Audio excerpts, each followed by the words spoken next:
Good afternoon, everyone. I'd like to call the August 11th, 2021 Governing Board Workshop to order. Board members, today's workshop is going to provide us with an understanding of the who, what, why of Serp planning process and when the project transitions to the engineering design phase. Today's workshop is informative in nature only, and we're not going to be taking any formal board action. Let's see, I've got some people on the phone, some people in person. Let's see, who's on the phone? Do we have Mr. Bergeron?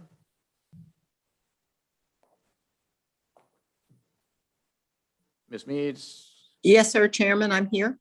How are you? Mr. Steinley? I'm on the phone. Great, thank you. Vice Chair Wagner, Mr. Bergeron, either of you on? Yes, I'm here. Can you hear me? I can, thanks. Yes, I'm here too, Mr. Chairman. Thanks, Mr. Bergeron. Okay. I'm not going to be able to see you raise your hand to speak, so if you'd like to comment or ask a question, please unmute yourself and go ahead and state your name, and I'll make sure to call on you. We'll hear public comment after the presentations have been made. Public comment is item number 5 on the agenda. For those who are here in person, if you'd like to comment, please fill out a comment card and give it to the meeting attendants in the lobby. If you're joining by Zoom and you'd like to comment, you can raise your hand and the raise your hand feature in Zoom. If you're having any trouble and need help, please go to our website, sfwmd.gov, and click the Ask Us button at the top of this page. The staff will help you out on that. If you're using a phone and you'd like to comment, please press *9 to raise your hand and *6 to mute and unmute yourself. For those board members who are present in the auditorium, please speak directly to the microphone, which I'm probably not doing, so everyone can hear. And please get really close to the microphone each time you speak. We're going to do the Pledge of Allegiance now, and I'm going to lead us. Please stand. Pledge allegiance to the flag of the United States of America, to the republic for which it stands, one nation, under God, indivisible, with liberty and justice for all. Thanks. We'll get right into the workshop. And Drew? Thank you, Mr. Chair. So we all, as humans, it's human nature to want to get things done, right? So when we see a problem and we know the solution, it's, let's start implementing and building that solution. Serp was crafted and authorized in 2000, and it included a process of reauthorization, quote unquote reauthorization, to plan it out, get a specific set of projects authorized before you start design and construction. And so just because we all want things to happen fast, it doesn't mean they do. And so I thought it might be important to really understand the Corps' process on planning, right? What does it take to plan a project for congressional authorization? What are all the hoops you have to jump through, and what's important, what is necessary to get that done right? Then you get to authorization, and then it's time, okay, let's go build it. We've got the support and the funding. So then you have to get into design. And so what goes into design? Why is it important to take design so seriously? And obviously it is, but what goes into it to have it take a year or two, depending on the project, to design a project. So I thought it might be worthwhile for the public and the board and me personally to really understand in a deep dive what goes into these processes and what comes out of them, and how long does it take. So that's the sort of the root of the workshop today. So I'd love to turn it over to Jennifer Leeds, who runs the Bureau for the planning of all of our projects, to kick us off. And thank you, Corps of Engineers, for being here to help with this education. I know it's a great partnership we have, and so I really appreciate your help on this. Thank you, Mr. Chair. Ms. Leeds, how are you? Good afternoon, Mr. Chair, governing board members. So as we just talked about, we're here to have a workshop on the Serp planning process and also the design process. And before we jump into it, I just really want to take a second to highlight the partnership that we do have with the Corps of Engineers on the Serp program. When we get into design and construction, usually one agency takes the lead with another agency in a supporting role. But when we do planning, this is when both agencies come together and both staffs form one planning team. So this is kind of where everything starts. And so in the true spirit of the partnership, both these teams come together, both agencies come together and form that primary planning team. And we'll get into some of the other federal, state, and local entities that also make up project delivery teams, but just kind of want to take a second and highlight that. I also want to thank and introduce Mr. Eric Suma, who is here from the Corps of Engineers. He's going to be presenting on the planning process, why we plan, and some of the specifics of it. And then again, he'll be followed up by Lucine Dadrian, who's going to give a presentation on the design process. Now with Eric, Amy Thompson also came down. She's the Watershed Planning Section Chief. Okay, got it. So she came down as well. We have some folks on the phone who can answer some questions. Also in the room here, we've got some of our staff. We've got Leslie Waugh, Section Administrator. We've got Mindy Parrott and Liz Kaneha, both of our planning PMs. And we have some folks on the phone, and we'll also come down during Lucine's presentation to answer any type of permitting questions you might have as well. Nimi Jankumar is also our section admin. So in the full workshop spirit, we've got everyone here, so we can get right after your questions. Okay, so I just have a few slides. I want to kind of set the stage and give an overview on what we're doing, and then we'll get right into it. So Serp planning. So it all comes back and starts at the Yellow Book, right? It was that conceptual plan, the Serp conceptual plan that was authorized by Congress in 2000, in Word of 2000. You know, you've seen this many times before. You hear us talk about the Serp 68 components. So this is really where our planning projects start, right? So we take the Yellow Book and look at those components, and some projects will focus on a single component. And an example of that might be C43, the C43 reservoir, right? That was a single Serp component. Or another one might be Picayune Strand. That was a single Serp component. But then there are other projects that we have that have taken several of those Yellow Book components and combined them into one. Very good example of that is SEP, the Central Everglades Planning Project, that took several of those Serp components in the Yellow Book, combined them together because that's where it really made sense, and put them into one planning study. Another example of that is a current planning study we have that we have called BBSEER, which is the Biscayne Bay Southeastern Everglades Restoration Project. That it also takes several of these 68 components and combines them together into a planning project because that's really where it made sense. And then what we do is, because the Yellow Book was a very conceptual document, it maybe had 5% technical information in it. We use what we call planning implementation reports as the authorizing document or the detailed report that then gets submitted to Congress for authorization. Then that leads us to design and construction and implementing the projects. So just kind of wanted to give you the high level stage on that one. And then when we're looking at those Serp 68 components and we're looking at combining those or moving into a planning project, these are some of the really high level, big items that we have to consider. And what I did was I put the restoration project map in here kind of as a reminder on not only all the work, like the Serp projects that are going on, but all the projects that the district is currently involved in, right, or has done. Because as we're planning these Serp projects, we also have to take into account other projects, right? How are they going to interact with our Serp projects? How will our Serp projects affect those? Other things that we consider are the central and southern flood control system. We also have to think of things like existing infrastructure when we're planning. And things like, are there, roads that are going to be in the planning boundary, railroads, utilities that we're going to have to relocate. So they're all really big, high level ticket items that we need to think about as we're planning. Land availability, is land in public ownership? Are we dealing with land that's in private ownership? And then how these projects too will affect the existing level of service for flood protection and water supply. So those are just some of the big picture, high level things that we consider, because we don't usually plan on a small scale, and then how these projects will affect other areas in the downstream areas.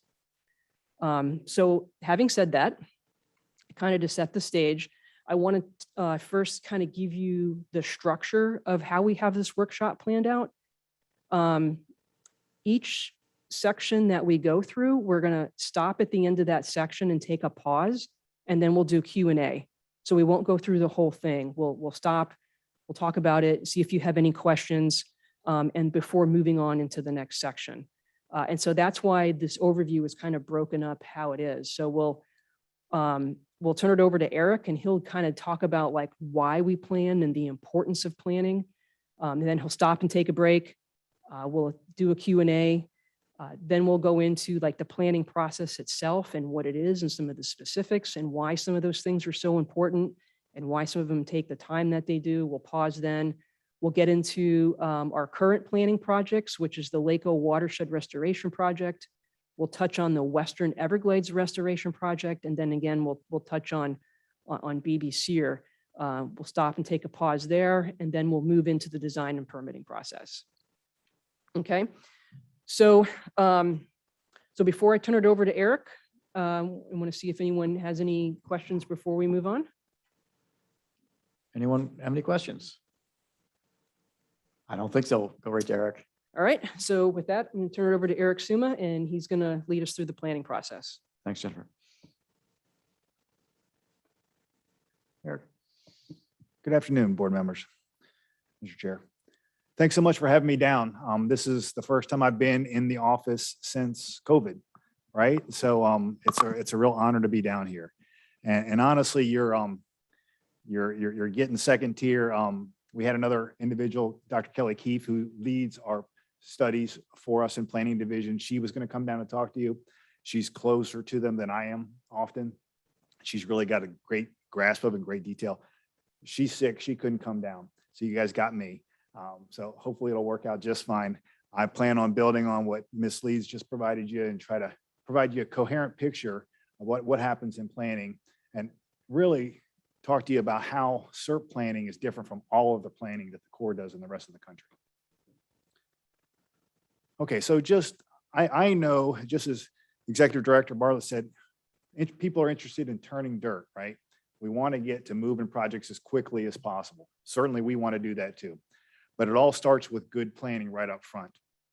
So I'll walk you through the civil works process, and Executive Director Bartlett talked about it a bit. It does start with planning. From planning, we go to authorization, then the design.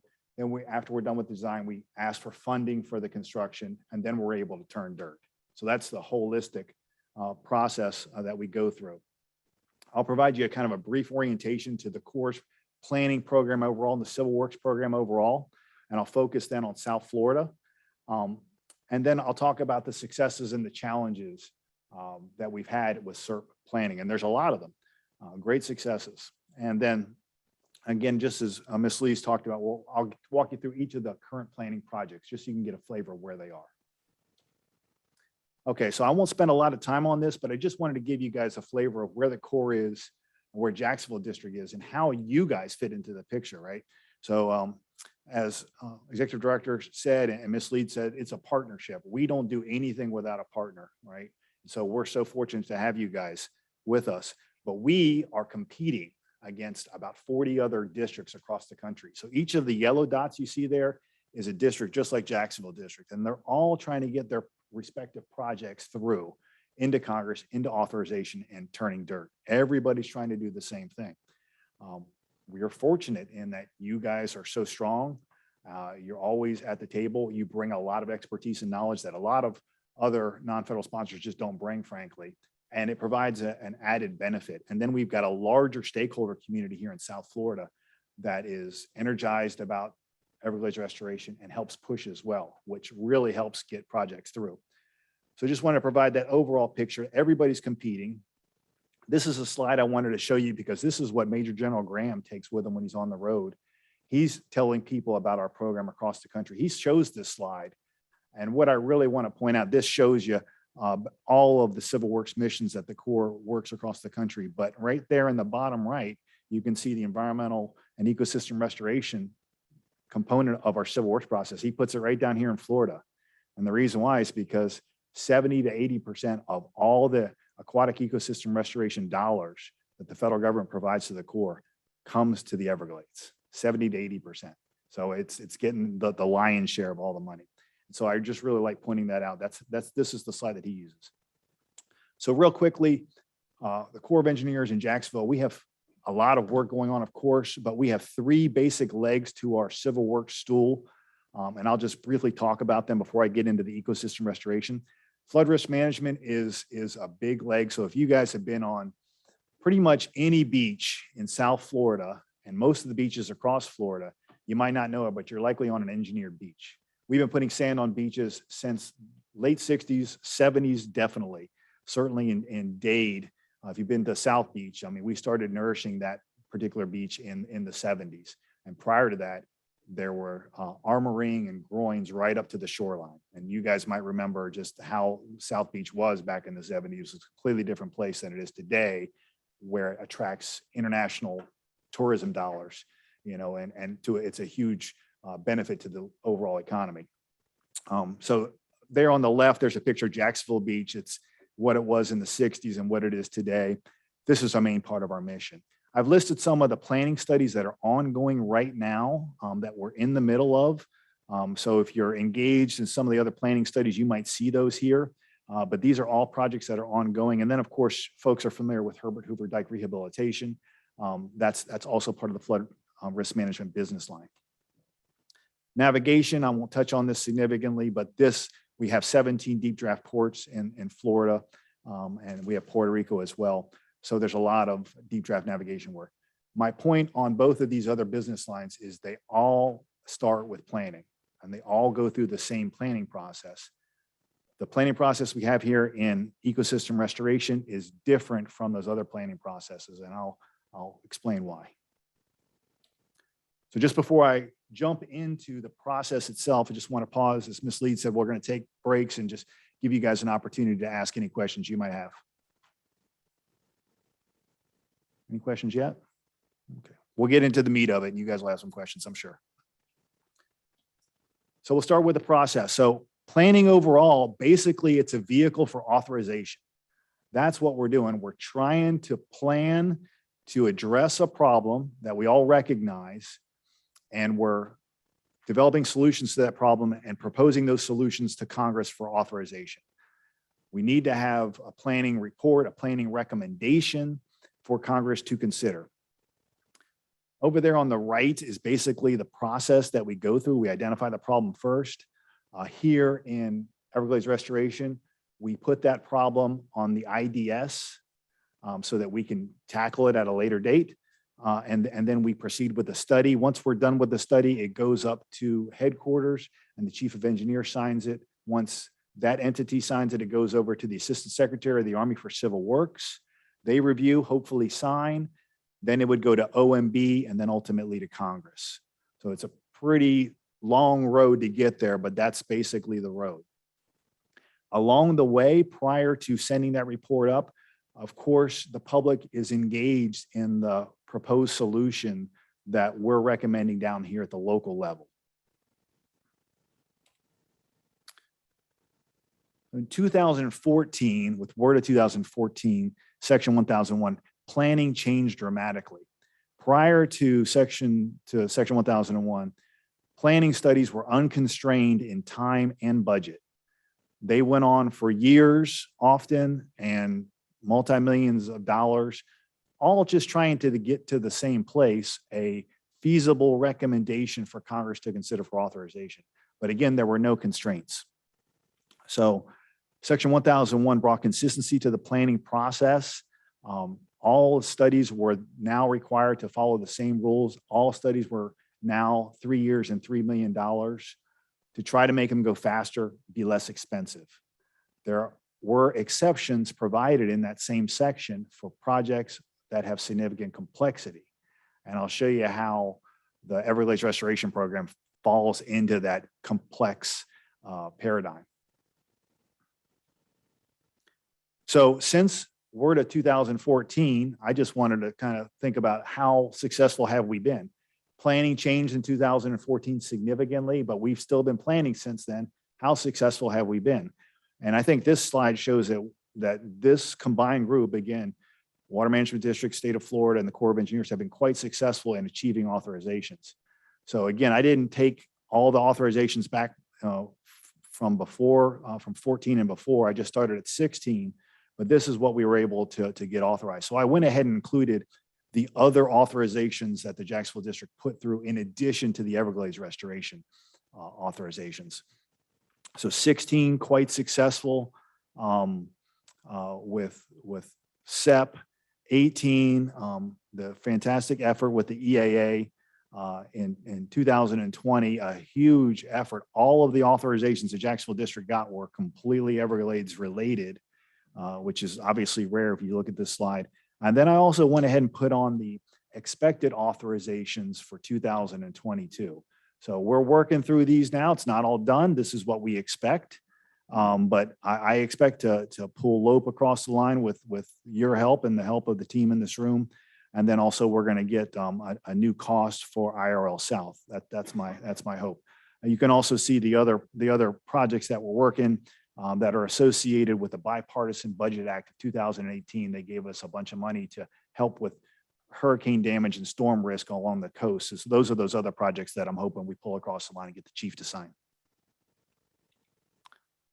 So despite all the successes, why is there, why does it take as long as it does? Why is it expensive as it is? Why are we exceeding the 3x3 requirements put in WRDA 14 and Section 1001? It's a reasonable question. And the answer is because Serp offers additional challenges that other studies don't offer. So I'm going to be talking about the unique challenges to Serp, and I'll try to distinguish between how they are in Serp and how they happen in the navigation and the flood risk management realm, the beach projects and whatnot. My basic bottom line answer to, how do they all compare? The studies in the Everglades restoration program take longer than the studies in the navigation and the flood risk management world. They take longer, but they're also further along the design path than those others are, further along, and they've got larger stakeholder interface and larger advocacy than the other projects do, significantly larger. So first, I'll just start with complexity. They are more complex than anything else. Oftentimes, we have to dig up data that we don't currently have. Everybody knows that Florida is flat, and moving water around Florida is really difficult, and inches matter. So for the work project, as an example, we didn't have any topography information. So before the number one thing we did when we started that project is go out and get a bunch of topography, right? Because we needed that. We don't know how water is going to run unless we've got the LiDAR information. BBC, I'll talk about that in a little bit more detail later, but it's the very first time we're connecting sea level rise and our freshwater environment. And we're working on the interface. And it's the first time it's happening in ecosystem restoration projects that I'm familiar with in the Corps of Engineers. So that's adding to the complexity. The next unique component to Serp, and again, this does not happen in navigation or flood risk management, is Serp. It's got its own programmatic regulations that help guide the overall process. So what do those programmatic regulations do? Well, part of them assures that we go back and we check to look at the proposed project and assure that that project will not impact somebody's existing flood protection or their water supply. It's a requirement pursuant to the proregs. It's a wise requirement to have it in there, right? Because we don't want to impinge on anybody's water supply or flood protection. So that's a requirement. So we do that analysis up front. It also requires that we look at the overall 68 components that Ms. Leeds talked about. And because we're planning something new and we're planning that new thing individually, it requires us to look at how that individual project will interact with all the rest. Because as we know, everybody's competing for water and the projects are competing for water as well. So we want to make sure, and the proregs require that we make sure that the water that's being proposed for this project is reserved, put away intended for that project and it doesn't impact anybody else's rights, nor will that water be used for anything else. So that's a requirement that the pro regs tell us to do. And also another real big benefit of the pro regs provide is it tells us to lay out all of Serp on the IDS. Right? And so that's I think a really big benefit for all of us because we can take a broad look and decide how we want to tackle this very large program. A third unique piece to Serp, again, that is not in the navigation or flood risk management realm, is Serp has its own unique governance structure. So I think folks here are familiar with the task force, right? And the working group, Water Resources Advisory Committee, the RAC. There's a lot of governance here that's associated with Serp, but it enables a lot of in-depth interaction with our Serp projects and enables that advocacy that help us get these projects through. Helps us keep the momentum going on these projects. Another item, a governance item I want to put there at the bottom is folks are familiar with SISRIP, right? And so part of Serp required that we have some scientific oversight of the plan. So that's another part of our unique governance structure. We touch base with these folks every 2 years. We tell them what we're doing. We tell them what our future plans on. We're asking for an assessment back and they give us an assessment back. Sometimes that assessment back causes us to rethink of what we're doing. But it's part of the overall governance structure. It's part of the overall advocacy and oversight that helps folks assure that we're going to move forward in a positive way. So just got two more, I think, but all of these issues are unique to the Serp program. And again, I'm not trying to say that these unique challenges are poor or bad for the Serp planning process. They end up really helping us demonstrate that we've got a project in the end that has a lot of stakeholder support and that is well planned and folks know what they're going to get in the end because the plan is so well thought out and there's been a lot of people involved in the plan. So there's a lot of complex issues here, but they end up improving things overall. So right there at the end bullet on this slide, it shows that the overall efforts in design end up with a 35 to 40% level of design. That's good because you know that in the end, what's actually built is going to look an awful lot like what was planned. In other projects, sometimes in the FRM projects and in the navigation projects, they don't get to this level of design. So it takes you a little bit longer to plan up front to get to that level of design, but it provides you assurances in the end that when you get to construction, you're going to end up with what was in the plan. So that's a huge, huge benefit. Ms. Leeds talked about combining Yellow Book components. That's also good. We got 68 components. We don't want to tackle these things one at a time, right? We will never get done if it's that way. Combining these makes sense on a lot of levels, but it's also more efficient. And then, of course, we are always sensitive to real estate, to the land rights of others. We want to try to go with flowage easements before we do anything else. That complicates our scenarios a little bit. And then we're always talking about water quality cost sharing, making sure that it's appropriate and fair for all parties. Difficult policy issues, we have them on all the projects, but we end up working through them. And then this one, I think, is the last issue. This is not unique to Serp planning. We do it with all the planning projects. We always have NEPA integrated with our projects, all the planning projects. It's a little bit unique in Everglades, and I'll show you why on the next two slides.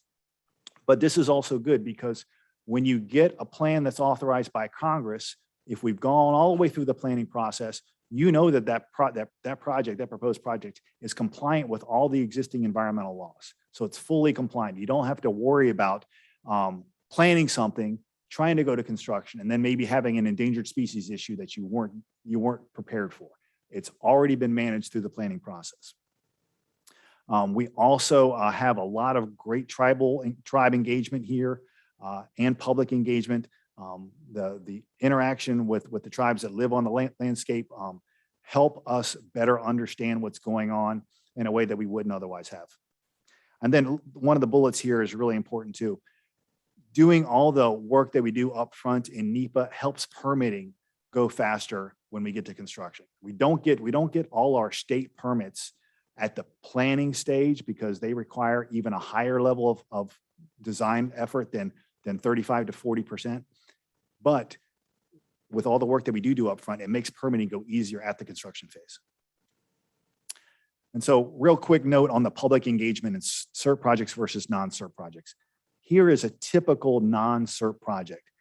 All our public involvement there are through the NEPA process. We have responsibilities to the tribes, responsibilities to the public under NEPA. So there's a lot of engagement there. We obviously have the non-federal sponsor, whoever that is. In this case, obviously it's you folks at the governing board. And then the other agencies have their own processes where they engage with the public individually for whatever product that they're proposing. So this is how it typically looks in most planning projects. In Serp, it's an awful lot different. And again, this is the part of the unique governance structure that I talked about earlier. Those governance entities are here on this particular slide. And again, I don't want to show this to demonstrate that there's too much going on, there's too much interaction in Serp. I don't mean to say that at all. I actually think that it benefits the process overall. It basically assures that everybody is aligned in South Florida on the proposal going forward, and it helps advocate for that proposal from all levels, all agencies, when it goes up to Congress. So again, the other projects don't have this benefit. It's pretty significant here. And I think that it's led to all those authorizations that I showed you earlier. So before I go into the current planning projects, I just talked through the process overall. Want to pause to see if you guys have questions on the process. Thanks. Does anyone have any questions? Mr. Olepich? I'll go before you. Okay. I've got a quick one. This might help frame this a little bit for me.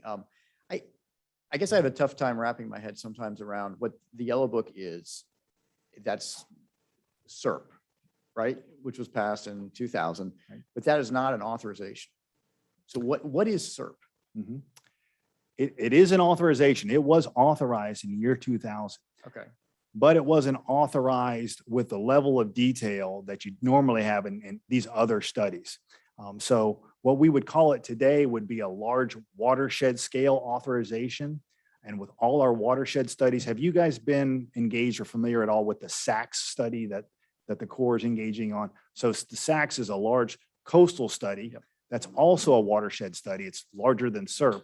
And that one won't specifically authorize anything either. In the end, SACS is an authorized effort. Okay. But the recommendations out of SACS, just like the recommendations out of the Yellow Book, require more detailed planning and specific authorization before they can get carried forward.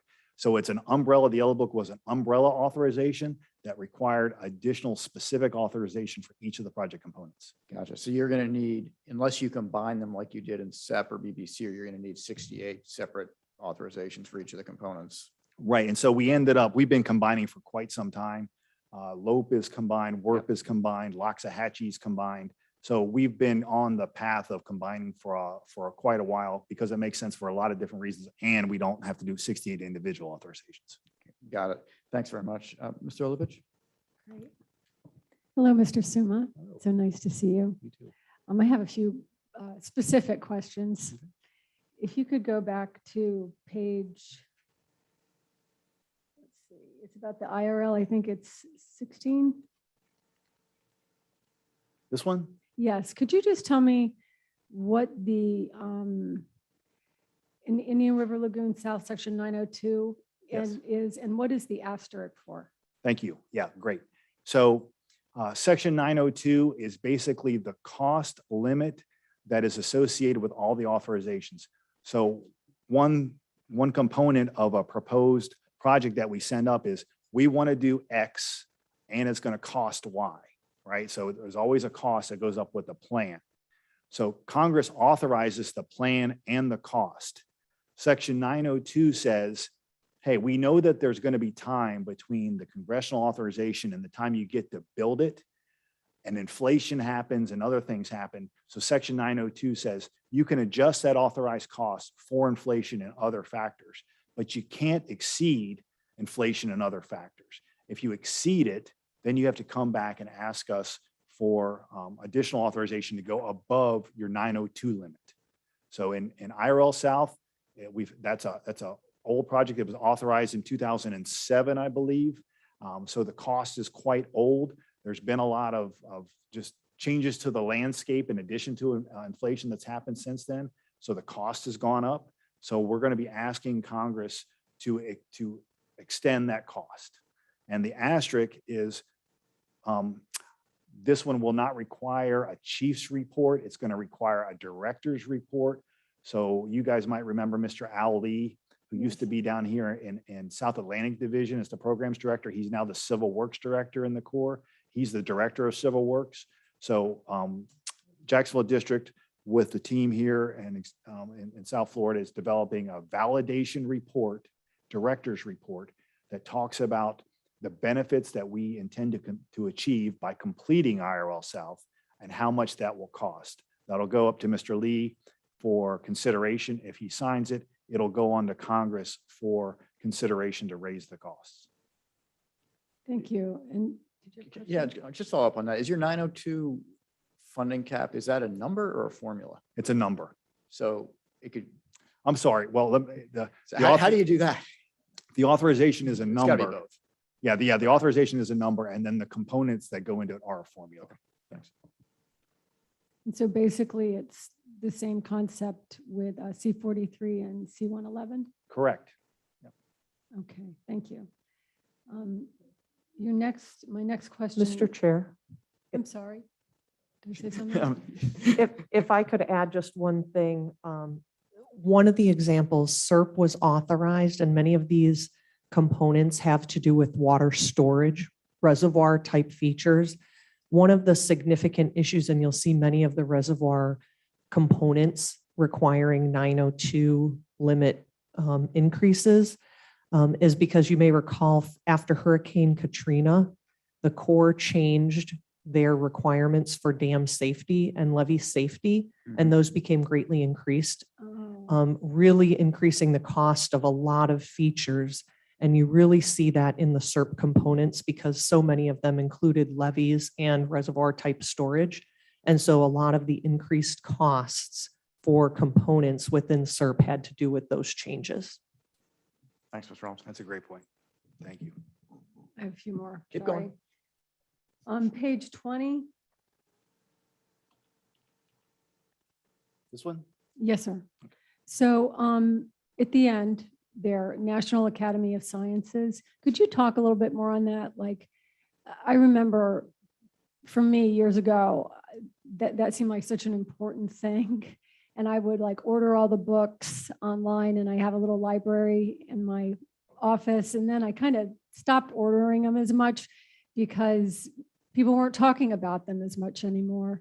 And I didn't understand that. So, it seems to me that it's important, and it's a checks and balance kind of, I guess.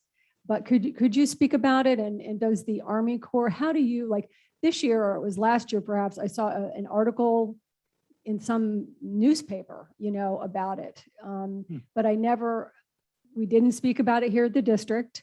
I never heard the Army Corps talk about it. How seriously is it taken? Can you talk about it a little bit?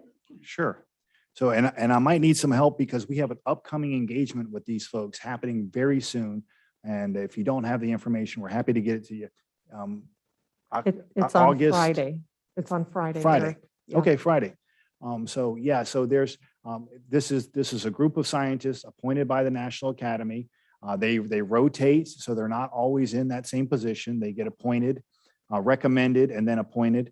And on a biannual basis, we are talking with them about our particular plan. They're very familiar with the IDS. They're very familiar with the existing projects. Because they get appointed and they do rotate, sometimes we have new members, just like there are new board members here. So sometimes we have to get folks up to speed on what's going on with the CERT program. But we try to make sure they fully understand what we're trying to do.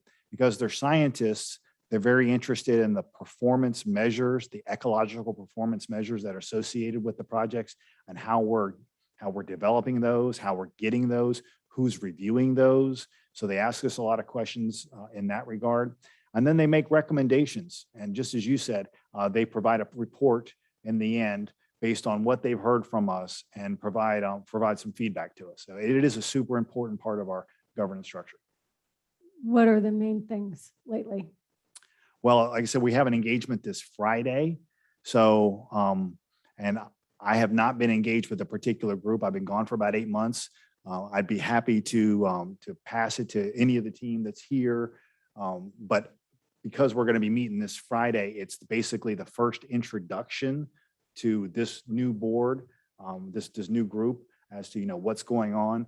Then we give them time to think about it, ask us questions, follow up, engage with us. We take them out into the field to show them individual projects. Then they give us their report. So I don't think that this particular group has any recommendations for us as of yet.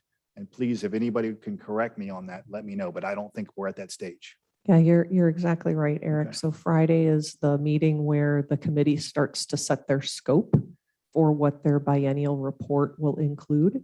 And so we have some recommendations of things they might want to consider looking at. And one of the things that we're going to talk to them about on Friday is the interface that Eric was talking about earlier in BBC with the freshwater saltwater interface. This is an area of really exciting scientific information that there hasn't been a lot of this work done.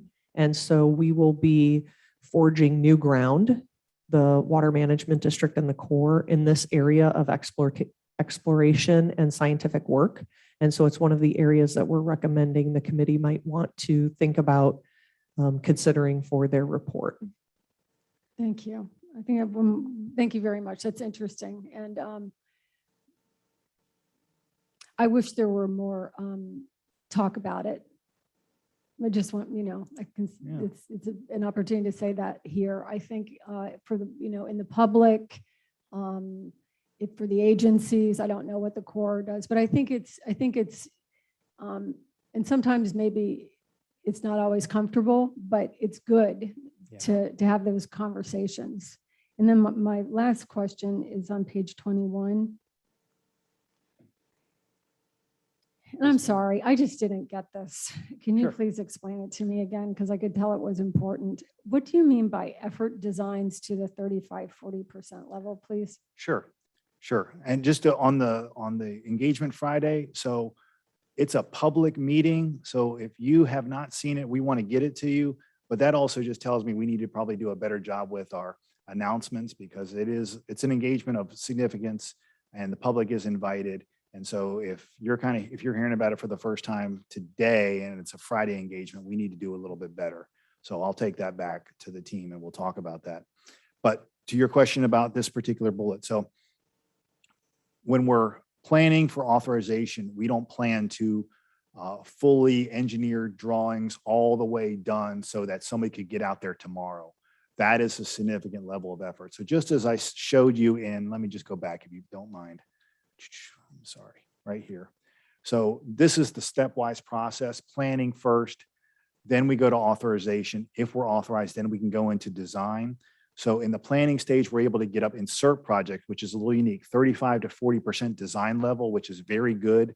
Most of the other projects we're working on navigation and whatnot, somewhere between 10 and 30, maybe 35, but not as high as a level design as we do here. And then if authorized, then we take that plan from 40% to 100%. Then we know exactly how much it's going to cost. Hopefully the predictions in planning match with our design. And then we ask for that funding from Congress to go ahead and build it. So for instance, the C-44 reservoir, which is almost finished in Martin County. So you're telling me that that was planned just to about 45%? Right. And so that one was done a long time ago, right? So just as Ms. Reynolds explained, that was all basically Katrina. Okay. And after Katrina, all of our rules changed on building levees. So let's take the EAA reservoir. EAA. So can you just go through it with me? Sure. So the EAA, it's authorized, right? So it's been authorized. Now we're in the design phase. So we've already, when the project went up and was authorized by Congress, it was authorized for a specific dollar amount. We're in design now. We've actually broken ground, as you know, on certain components, but they're in the design process now. I don't have in front of me exactly how long the design process will take, but as soon as, and I believe what we're doing, Executive Director or others can correct me, but I think what we're doing is we're designing, getting to a good point where we've got a piece of the design that's up to 100% and we're comfortable with building, and then we build that. Then we're going to be moving to another piece of the exact same project, something that can stand alone, design it, get that built. And then when we have to do that on this particular project, and again, others correct me if I'm wrong, because it's so large.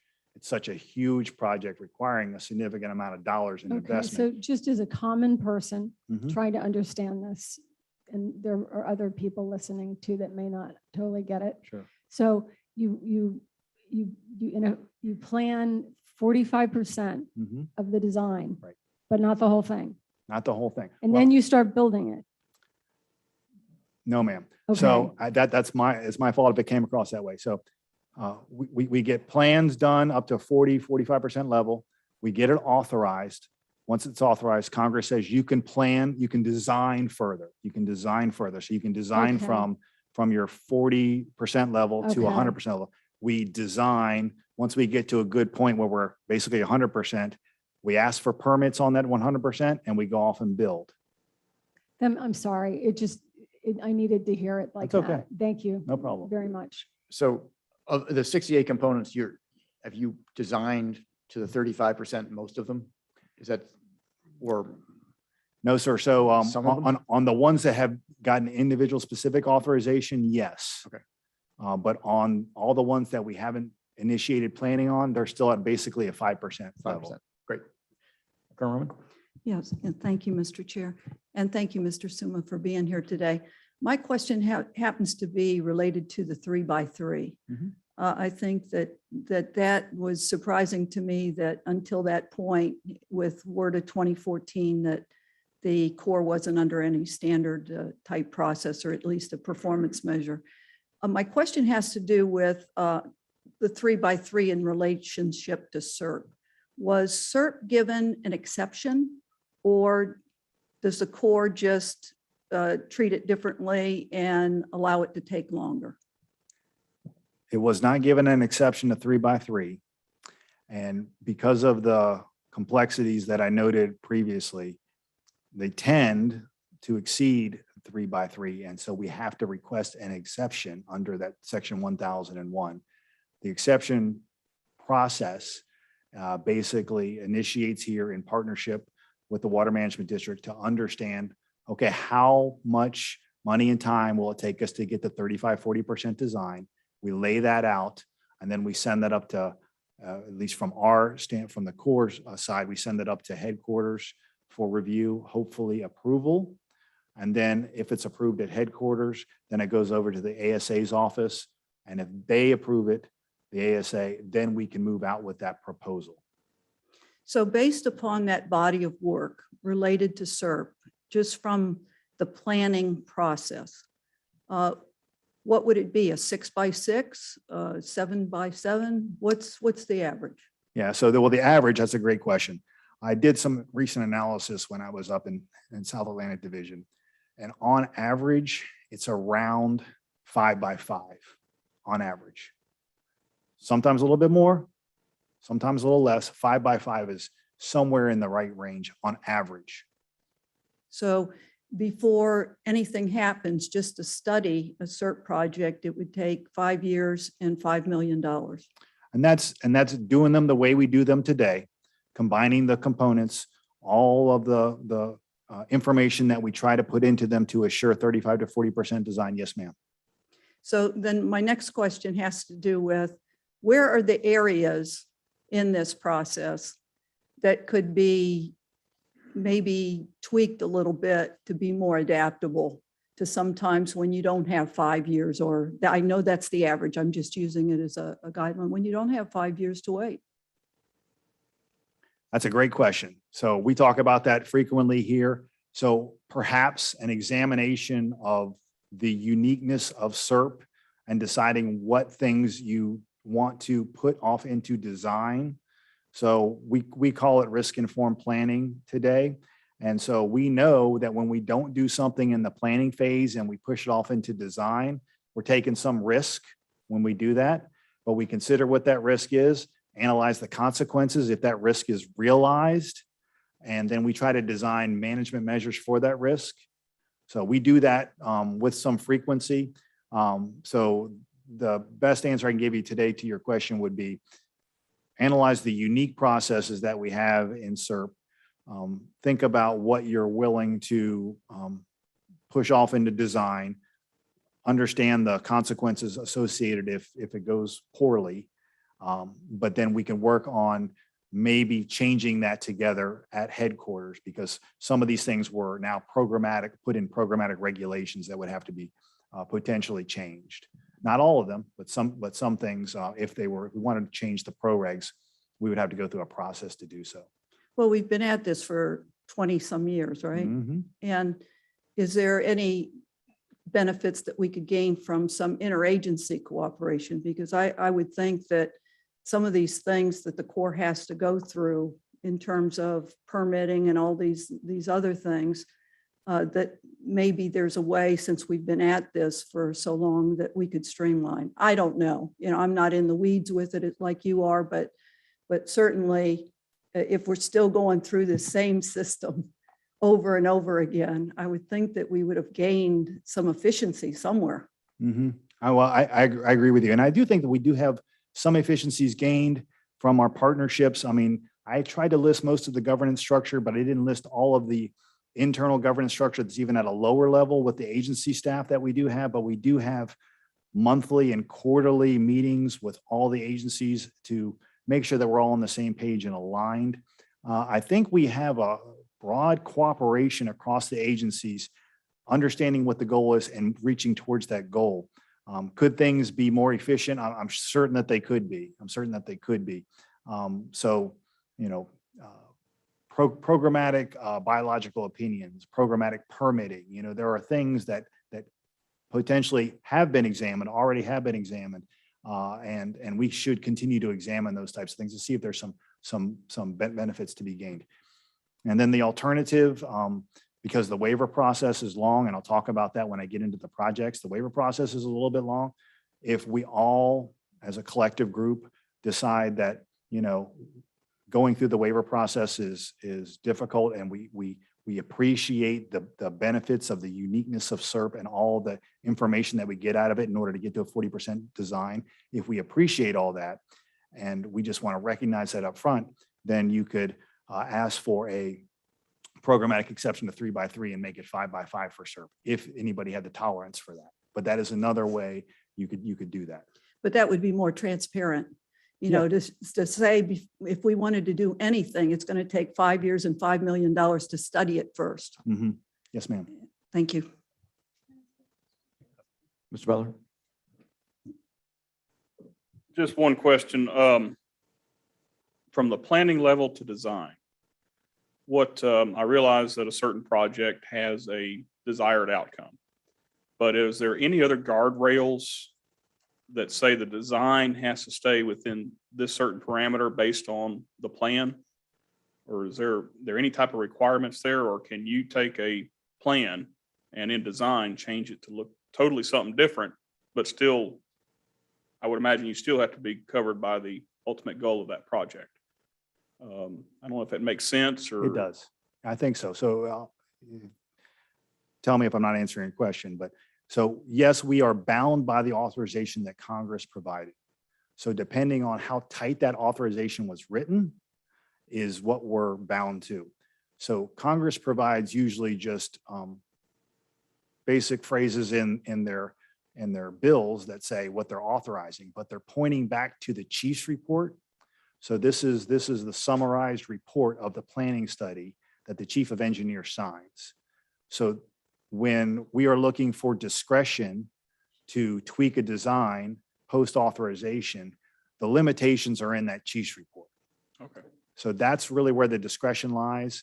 The chief of engineers has discretion to take a look at his report, her report, and decide whether or not, can they tweak it here and there. So that's all within the discretion of the Corps of Engineers without having to go back to Congress. Does that answer your question? Okay, so the planning process is pretty tight. I mean, it's what the ultimate design, what you ultimately build based on the planning process is going to be pretty close. But It is pretty the close, Corps but has things the change. discretion. Yes, but things do change. And like I said earlier, the time between congressional authorization and actually turning dirt, because we have to go through the design phase, sometimes is a little bit of time, and there's appropriations priorities, like maybe a project is not appropriated funding as quickly as maybe another project, so it lags a little bit in funding. So as time changes, things on the landscape change. So there is a necessity to modify the design within discretion on every single project. I've not worked with one project where there hasn't been some tweaks to the design, but most of those are within the discretion of the chief's report and the chief of engineers. Where they are not, where we want to exceed the discretion of the chief's report or the chief, then we have to go back to Congress and ask for what's called a post-authorization change report. That's what okay. That was going to be my next question. So yep. That's the Packer. Yes, Okay. exactly. All right. We're tying it together here. All right. Mr. Chairman, I have a question. Go ahead, Mr. Bergeron. Yeah. We've been in this for 20 years and probably have projects scheduled for decades to come. The planning and the vision that prioritizes projects into the future, projects that become more important due to possible irreversible damage. Is that vision taken into consideration at the Everglades Task Force? Is at the highest level along with input from the stakeholders, South Florida Water Management and the Corps on projects into the future and how we prioritize the most important projects as we continue to go forward? Mr. Bergeron, if I understood your question, did you ask whether or not the task force was the highest level of governance for?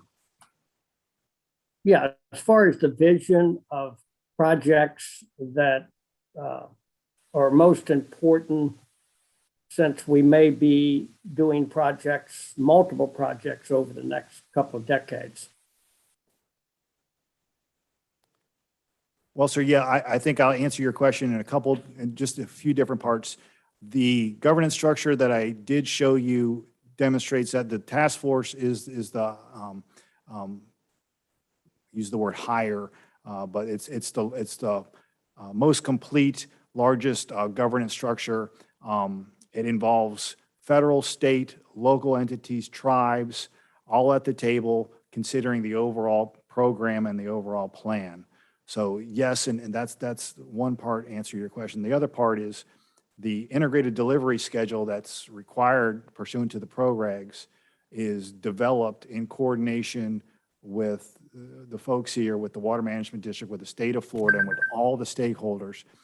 That integrated delivery schedule, the IDS, drives our program, enables everybody to see transparently what we're planning to do, and we receive feedback on that integrated delivery schedule, both from the stakeholders and from the public.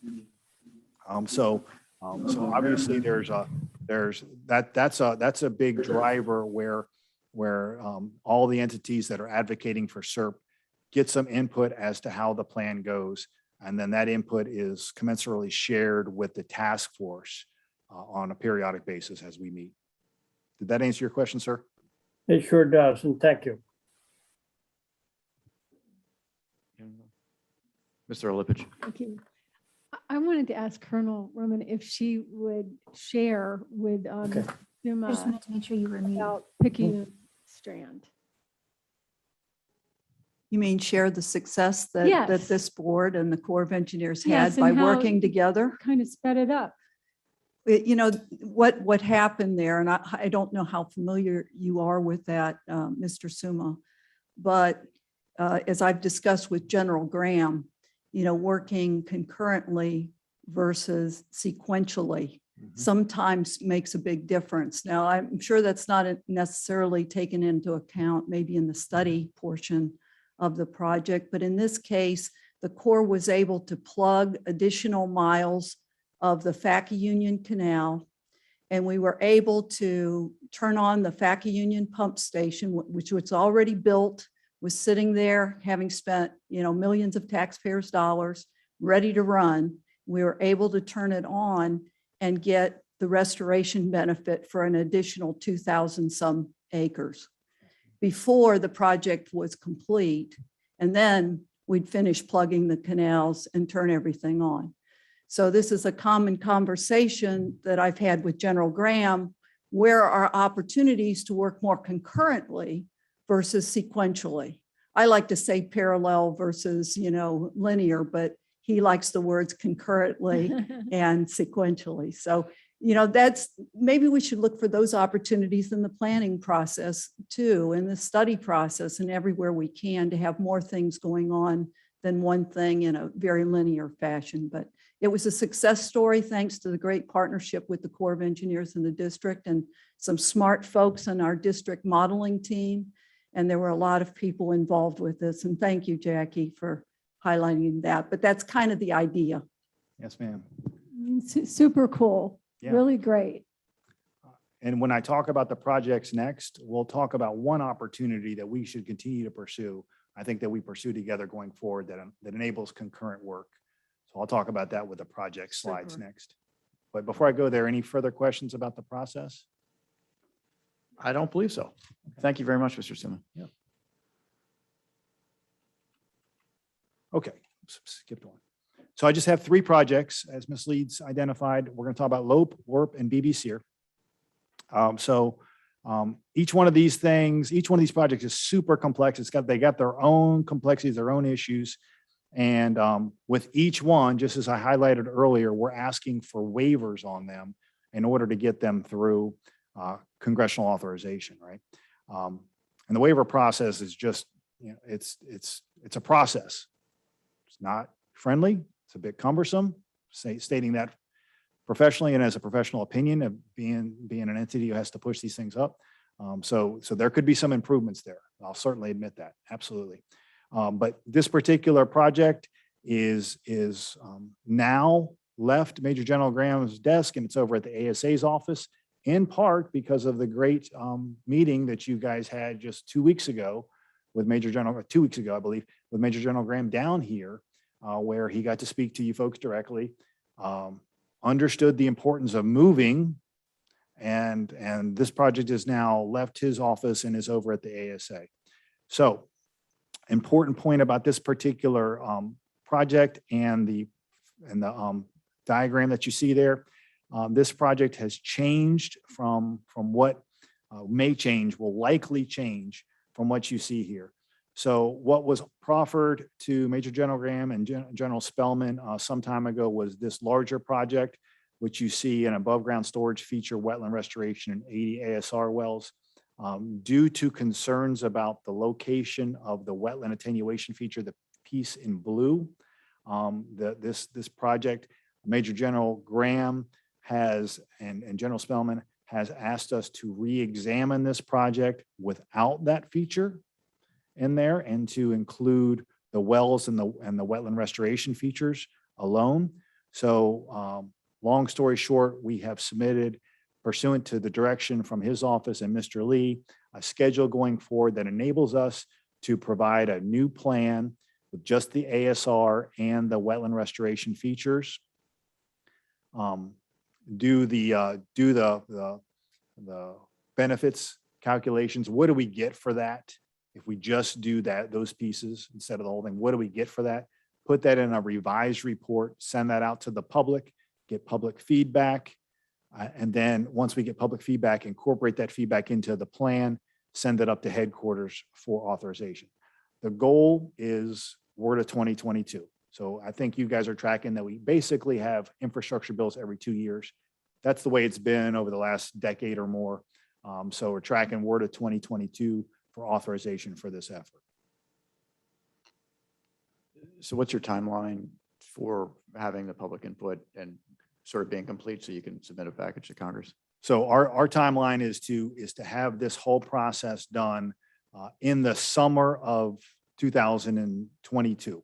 It's going to be tight because we had originally proffered 13 months to do the analysis that's required, do a new draft report, advertise that report, make a final report, submit that up, go through the reviews and get it signed, 13 months. We got it signed just last week from Major General Graham. It's not yet signed by Mr. Pinkham, the ASA, acting ASA. So once it's signed, we can start, but we can't start until it's signed. So every day we're losing a day of actual work. Word of 22 is what we are committed to. It's what this group is committed to. We'll get it done, but we need to go super fast. Thanks.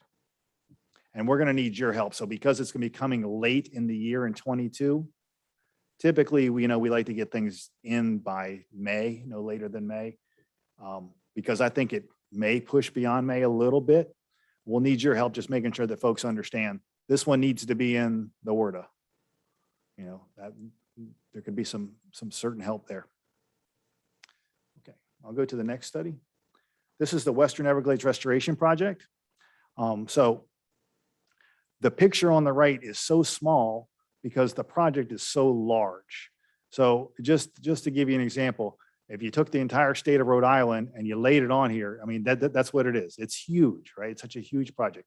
And the whole thing, of course, is taking those blue lines, which are the Central and South Florida project that we all built together in the 50s and 60s, and the effects that drainage project had, and trying to mitigate those effects while still enabling folks to have flood protection and water supply, right? So that's what this project is about. Those two yellow features are treatment facilities to treat the water to standards so that we have good, clean water going into these systems. And you can see we are not only within a large piece of the landscape, but we're right amongst the tribes. And we want to be very sensitive to that, where we are very sensitive to that. So we're in constant contact with them. And so long story short on this, back in October 2019, we proposed basically what you see on the right, this tentatively selected plan. We didn't get a lot of support for that plan. So when we don't have support for a project, we move to termination. So Colonel Andrew Kelly at the time took the lack of support to the task force and told the task force that we're moving to termination because we don't have broad support for this plan. He announced that, and then the folks were wondering, what am I losing if we're not going to do this now? What are we going to get? So after a lot of conversation post task force and a better understanding of what's in the plan and a recognition of the importance of the inholdings for the folks that live in Big Cypress and these areas that may be affected. There's a lot of folks that have been there for an awful long time before the preserve was developed. They want to make sure that their land rights are respected and protected. After a lot of conversation on that, we have now broad support for this project. So those support letters came in because we took so long in the lack of support and the move to termination and the trying to get support again, we have to go for a waiver. So again, this is a little bit from my seat, a little bit frustrating for me because we lose momentum. And when we lose momentum in projects, it's really hard because then we've got to, I'm just a resource manager, right? So I've got resources that I bring to bear on problems and projects. But when a project stops, I move those resources to other things.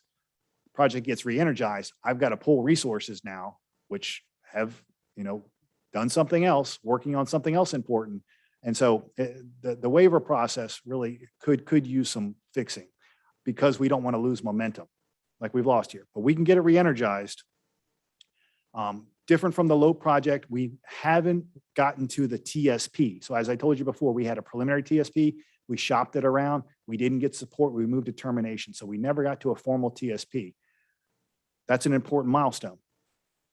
Once the ASA, so right now it's with Major General Graham. Once he's comfortable with the proposal, he'll give it to the ASA. Once the ASA signs it, we can turn it back on. Myself, the other resource managers here will re-energize the teams. We'll get them back to work on this and we'll get to a TSP. Before we have a formal meeting with headquarters, you guys will know what that TSP is. And we'll want to make sure that you concur with that proposal fully. And then we'll have our TSP. Then we put a draft report on the street. The public gets to see the draft report. We get their feedback. We'll be talking to the tribes the entire time to make sure that they're comfortable. We'll be talking to the in-holding landowners that make sure that they understand that, you know, we're trying to achieve flowage easements, not acquisition. We're trying to achieve flowage easements. So all those conversations will happen. We'll have the TSP, draft report, feedback, final report. Because we're where we are right now, we're not going to make WRDA 22. Just not going to make it. I think some folks, when Major General Graham was here, thought that maybe WRDA 22 was a possibility, but they didn't quite understand where we were in the study process, and it's not feasible. WRDA 2024 is feasible. It's going to be a push, just like everything's a push, but it's a push and we can do it. Just the team will work together and we'll get it done. But WRDA 2024 is the likelihood there. So I'm just going to go to BBC here, but I'm Mr. happy to. Suma, before you move on. Yes, sir. Good. Colonel Roman was talking about concurrent, effort Thank you. and so forth. And so this is where, the normal process envisioned by Serp was you get authorization, then you start design and construction after authorization. But we've been able to work with the Corps to, as soon as there's a tentatively selected plan, which is why the TSP is important in this case, but there is one in Lake Okeechobee, the local sponsor can start to move out with design and construction and preserve cost share credit under Serp before authorization. So that's like with the ASR appropriations we've gotten, we've been able to move out, concurrently work on it so we can get the benefits quicker.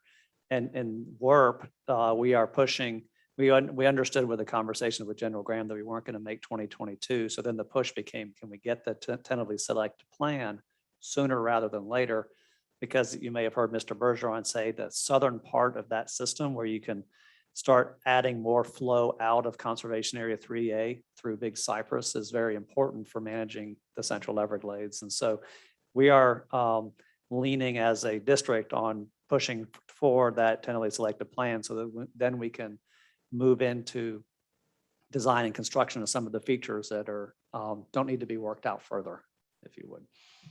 So after the TSP is passed, we can start working on things, assuming the risk is all ours and assuming that it does get authorized. If it doesn't, we end up eating it. And Once we get a tentatively selected plan, then we can ask for a pre-project credit agreement. Yep, that's right. And then once we sign that, then then that's sort of game on. If I could add one thing also, because this gets into, well, what's the benefit of having Serp as a authorization, the framework. And these are a couple of examples where that has really helped us because we have a master design agreement as part of the framework for Serp that actually also allows us as the non-federal sponsor to move forward on design features even ahead of a TSP and ahead of a pre-project partnership credit agreement. And so, for example, with WRP, one of the things that we are doing right now, and in fact, our team has a meeting next week where we are kicking off the next phase of survey work because that falls under our design agreement. Again, we are at risk of not getting credit for it in the future if this project were never authorized. But under the design agreement, we can move forward on elements of the design even ahead of the PPCA and ahead of the TSP, as long as we feel that it's worth the risk in order to move things forward more quickly so that once something is authorized, we can more expeditiously inform that design because we feel relatively confident that we know where we need to gather that information. And so survey work is a great example of that, where we can move forward under the 2000 authorization and the framework of Serp that allows us to better prepare and bridge the gap between planning and design and make that entire process move more expeditiously. No, thanks for that. That's very encouraging. I have a question. Is it correct to say that we lost 2 years because there was not broad support for this project? Yes, ma'am. And this is where it becomes challenging. And I think we as a board have discussed this and several times during various meetings. You know, some of these projects need each other in order to work together to get the maximum benefit for restoration. And I know that we've been talking about this one for a long time. And I'm just wondering, you know, how we lose 2 years when we know that it's absolutely a necessary project to work with all the other projects that we're doing. And so, you know, maybe I need to better understand that, whatever broad support means in the whole big picture scheme of things, when this one we know we need. So and someone else can help me out on this one, but when we saw it, so it became a very challenging conversation with the inholdings in Big Cypress on how, if we were, you know, they were concerned about condemnation proceedings, you know, where we're going to take their land, or if not, how much we were going to flood them, things like that. So that whole discussion was sort of put the brakes on it because it came from, you know, Miccosukee tribe, the folks that lived there, they were quite engaged. And so while the brakes were getting put on as a district, we saw that, okay, we need to be able to, when those brakes come off, we need to be able to move quickly. So during that time frame, we deployed all the resources to collect the LiDAR. And it was folks traipsing through the swamp, you know, collecting LiDAR so that all that data collection, we weren't losing time waiting.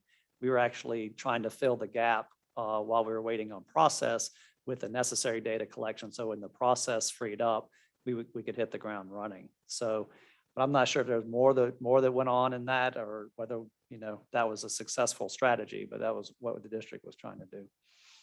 I think we would still be stalled if we had not done that effort. I think we would still be where we were in 2018 when we started to have very significant stakeholder issues. If the district had not moved forward, I think we would still be in that same place. Yeah. So then I guess because of that effort, when they went back to the task force and really challenged everybody about moving forward, everyone was in a better place to support it at that time. Okay.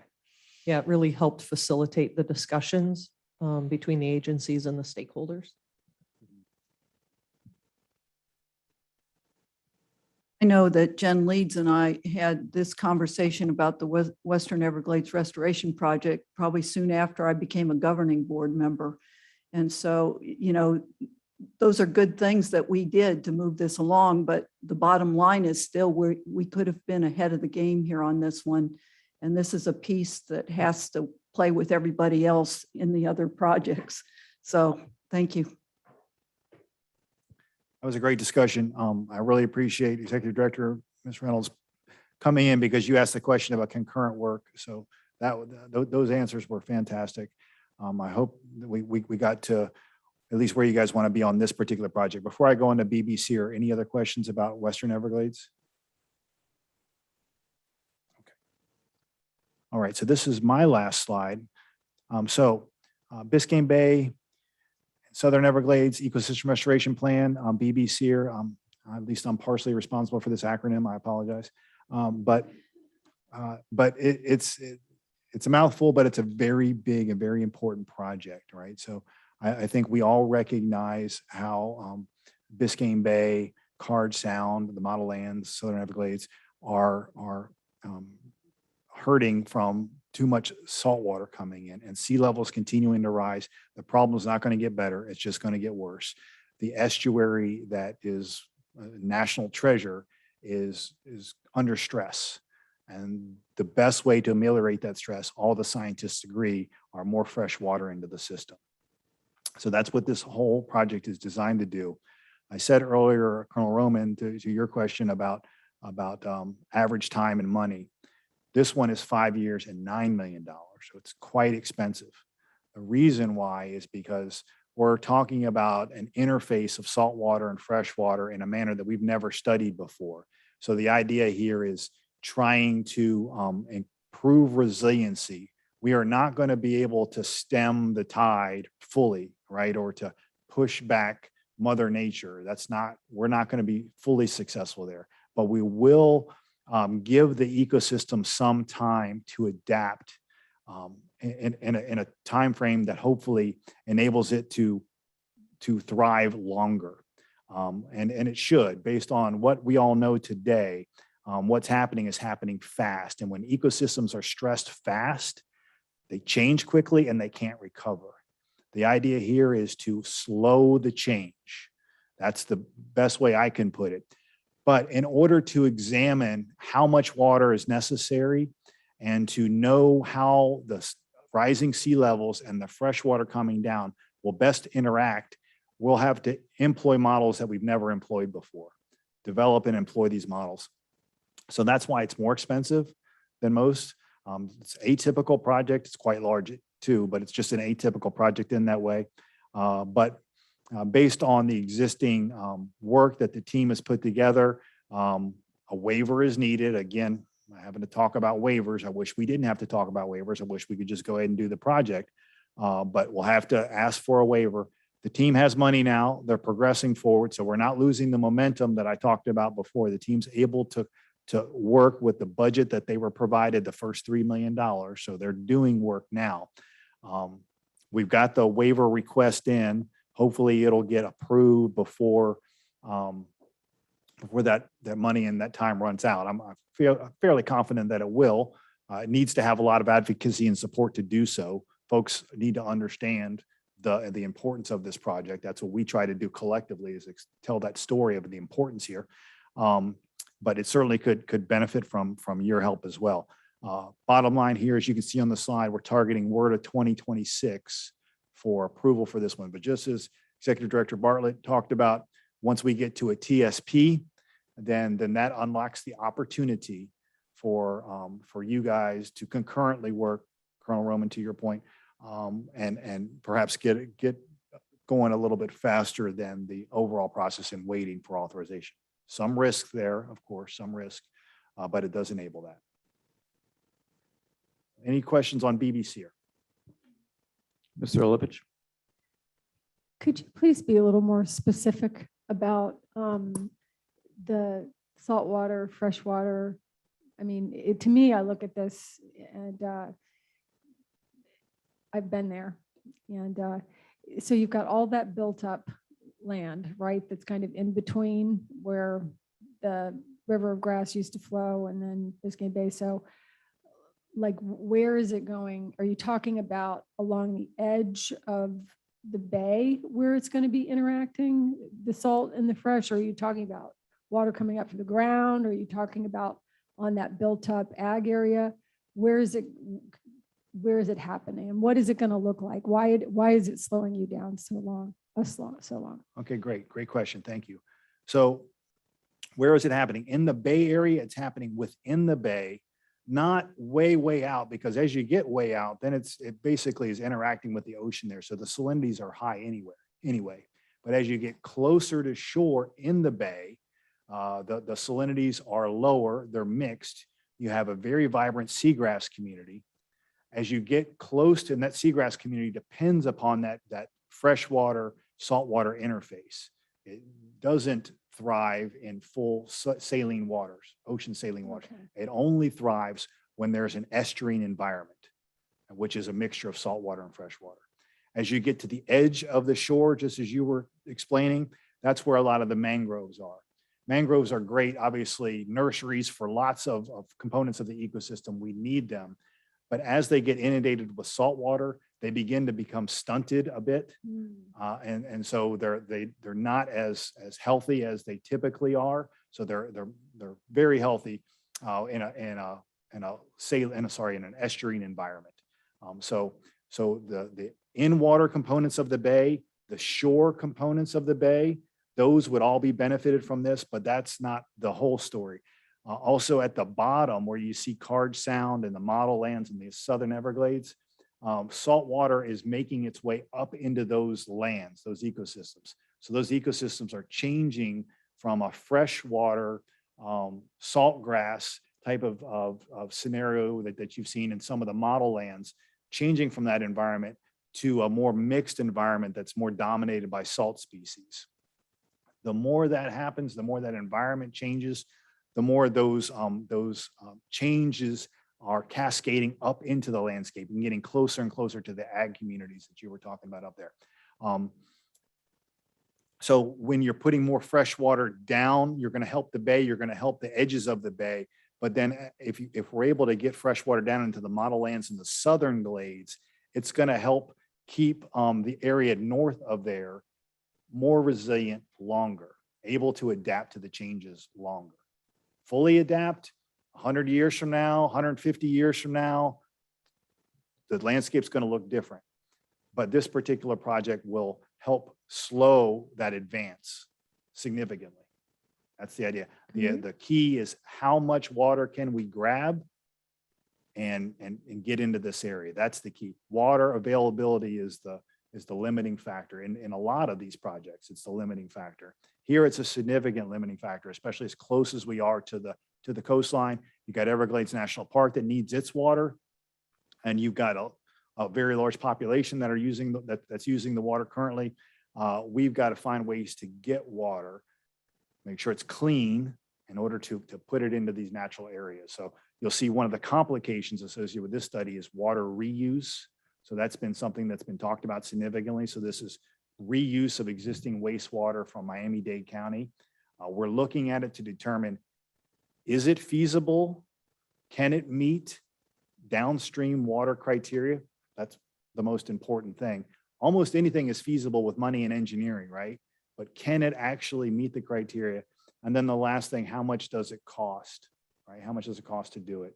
So the team is working on getting answers to all those questions right now. That's part of why this project is as complicated it is and why the study dollars are as expensive as they are.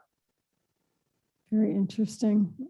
And the fish kills that happened a few years ago, are you talking about them or implementing them into your studies? They were so important to the people.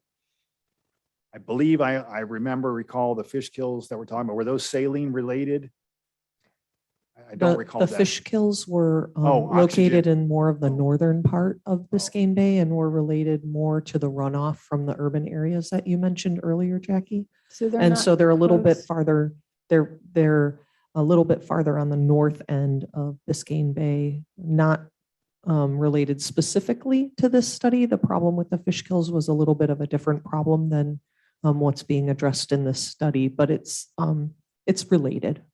Thank in you. I some ways. appreciate it. So looking at this map, where are these projects? I mean, I see the pink line, but you know, we've also had remember the lands we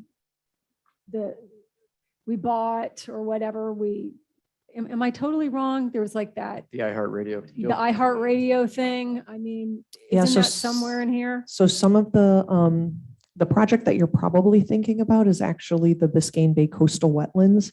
And it's hard to see on this graphic, but right in the middle of Biscayne Bay, just to the west of the word coastal, where it says Biscayne Bay coastal wetlands, those green little Okay. areas, that's the Biscayne Bay coastal wetlands project features. Okay. And so this is that a builds separate on, thing than that's a this? separate project. The Biscayne Bay and Southern Everglades Ecosystem Restoration Project, the BBCR project, this one actually combines what was called phase 2 of the Biscayne Bay coastal wetlands and incorporates those features and the considerations for those features into this study, combined with things that are farther south in the model land, Southern Glades and Eastern Panhandle. Okay, thank you. I obviously need to study it again. It's not completely familiar to me then. And so what's happening with the northern area, that is part of this. would you please explain the map to me? I mean, so like the pink is, it says the BB Sear study area. Yes, ma'am. And so it's the whole thing, right? It is. And so I'll just jump in, and please, folks, happy to jump in and supplement information. But so it's as broad as it is up to the north in order to help us collect available water when water is available. So we want to be able to grab, because like I was saying, the limiting factor is available water.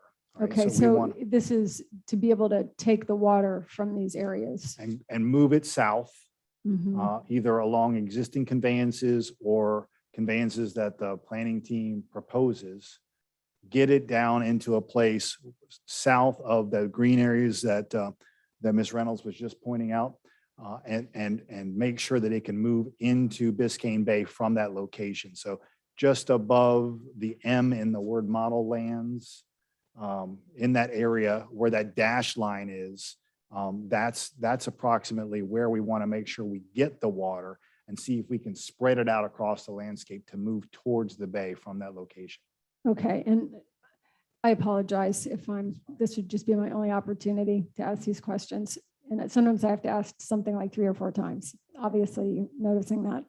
So where you're saying that this 5 years and this interface between the fresh and the salt water, and that's why it's taking longer, it has to do with this whole pink area.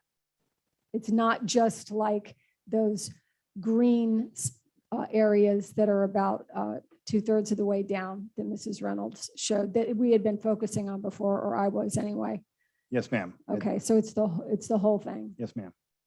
Okay, are you ever thinking of getting water from, when Mr. Mitnick does his report every month, he shows us like this insane amount of water, like 3 million acre feet that's going out to the coast from the southern area. And also that first structure along Tamiami Trail, I think that water is going east. John, help me here. It's going east, but that used to be the water. I'm sorry, that water is going west, but that water used to go east. Why can't you take that water? Because that's the water that was going over there before all those people built all those houses. I'm just asking. I have to act like I know something since I showed that I knew nothing earlier. Just kidding. Yeah, so if I can, when Mr. Suma talks about water availability and your questions about why that pink line extends so far north, it does have to do with water availability. But to put a finer point on it, there was a Serp project in 68 that Mr. Goss was talking about at the beginning of the workshop that was called the Lake Belt Project.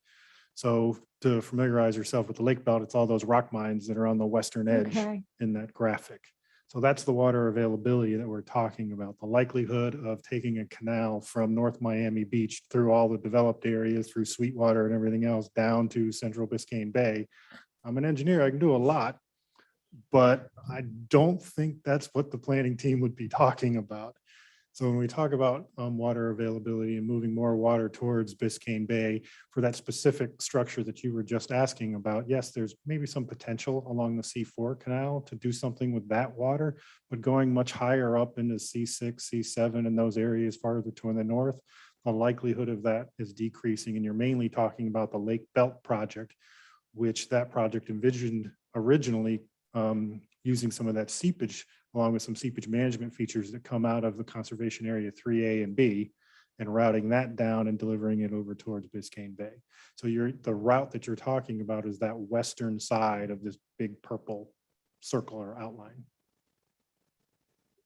Okay, so Mr. Mitnick, I don't mean to take this away from Mr. Suma, but this extended planning period, I mean, there's no way around it. So yeah, you heard Ms. Reynolds further describe that the Biscayne Bay portion of BB Sear assumed Biscayne Bay Wetlands Phase 2. The reason why there was a Phase 2 for Biscayne Bay originally is because we first started planning the whole Biscayne Bay Wetlands Restoration Project, and there wasn't broad consensus on what that project should look like. So it got subdivided into a Phase 1 and a Phase 2. Phase 1 is just finishing up now. Most of it's already all under construction between what the Corps of Engineers has done and what the Water Management District has done. You're really close to checking that one off the box. But then phase 2 is what got assumed into BBC, or looking at the remaining components of some of the southern Everglades, which you'll also known by another name, the C-111 Spreader Canal project, which was a bigger project looking at the southern end of the system. There was not broad consensus on what that project should be. So it got split up into an eastern C-111 and a western C-111. We've built the western C-111, and then those features have been in place for a number of years now, providing great restoration benefits for the Everglades and the park. But then what to do with that eastern piece of it got assumed into this planning effort. So it's taking that amalgamation of those other previous planning efforts where we couldn't obtain broad consensus on, and trying to wrestle that one down to the ground. And that's why it's anticipated to take a longer amount of time to be able to get everybody in the same sandbox. Thank you both. Mr. Butler. All right, and just to kind of pull some things together on that same C-111 discussion. I think it was a couple years ago listening, I don't know if I was on the board at that time or not, but listening to the discussion. Concern was too much water going out the C-111. What's that final structure, S-197? Is that it? There was too much water, I guess, in just that specific location, and the whole idea in the southern Glades area is to, with the spreader canals, to spread it out in that area. And that was probably just a smaller component of what BBC is trying to accomplish, correct? Okay. And then we're currently purchasing willing seller land in the southern Glades area. Never mind. All right, I don't want to open that. I don't want to open that The door short right now. answer is yes, but it's for a different project, but yes. Okay, all right, sounds good. Great input. Thank you. Any other questions about BBC here? No, I think you covered that one. Okay. I will now turn it back over to Ms. Leeds. Thanks so much for your time. Mr. Suma, thanks very much. That was a great presentation. Okay, so I'm going to transition us from planning into design. But first, we wanted to take a pause on everyone's favorite flow chart, right? If you have a Serp project and we're presenting to the board, we have the flow chart. But it also helps to kind of, I think, solidify the points we were talking about on the importance of when we get to TSPs and when we have authorizations. And then also the workshop we had a couple of months ago when we were talking about like Cert programmatic agreements and cost share agreements. Because again, this really highlights a couple of things with that, right? This shows this entire planning process, what we just talked about, all the things that Mr. Suma just pointed out. It also shows where the board in the state of Florida, but also the board has input into the planning process, right? All the way through here till we get down to congressional authorization. But then we've also added these boxes when we talked about cost share agreements of when we can, when the district can sign cost share agreements and maybe move out, ahead. So what we're just talking about, like in WERP, and some of the things that we could move forward on once we have an approved TSP, we can get that PPCA execution. But again, the project will not be authorized by Congress yet, so we have a little bit more risk. Once we get a project that is authorized by Congress, but we don't have an executed project partnership agreement, which is over here, we can still sign a PPCA. We have a little more certainty in our cost share. But we have this whole process that leads us into what Lucinate Adrian is going to talk to us about, which is the design process. So we're right at this part area. We've got the project that's been authorized, then it has to be appropriated. Once we get the appropriations, then we move forward into signing the project partnership agreement, and then we're going to move forward into project design. So I just wanted to take a second and just kind of tie all that together from our previous workshops, the discussion we just had on the district's ability to, to move out ahead and doing some of that work concurrently to get some of these things to speed up. I know sometimes these projects don't go as fast as we all hope they would, but this is one way that we can get some of those components out and done and get some early benefits. So with that, I'm going to turn it over to Lucinda Dadrian to walk us through the design process.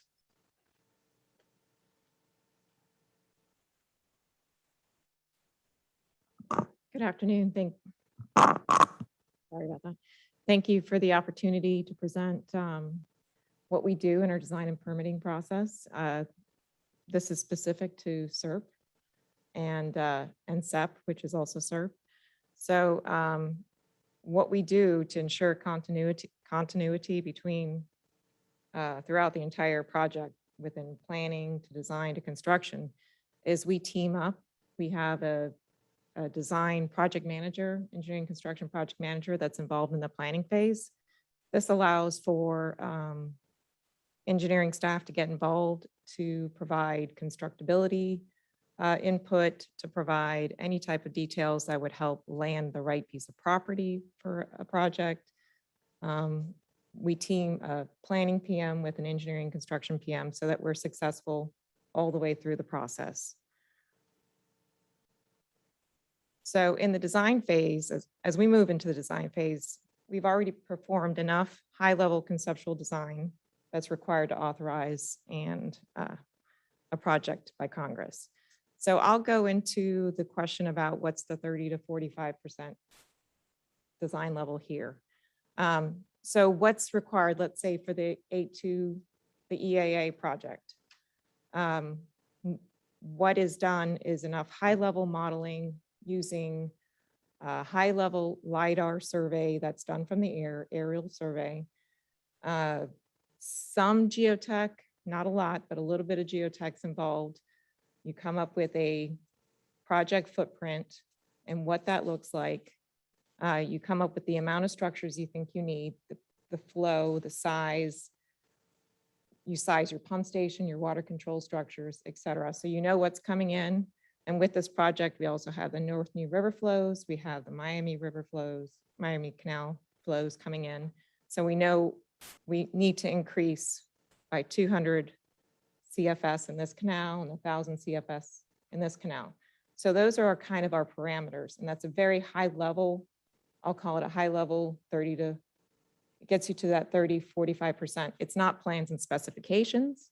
You can't build a project from it.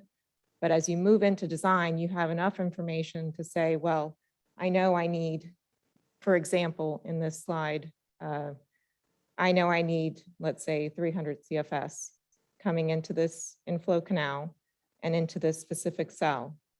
And in the PIR, there was one water control structure, but in design, we determined 2 water control structures were better.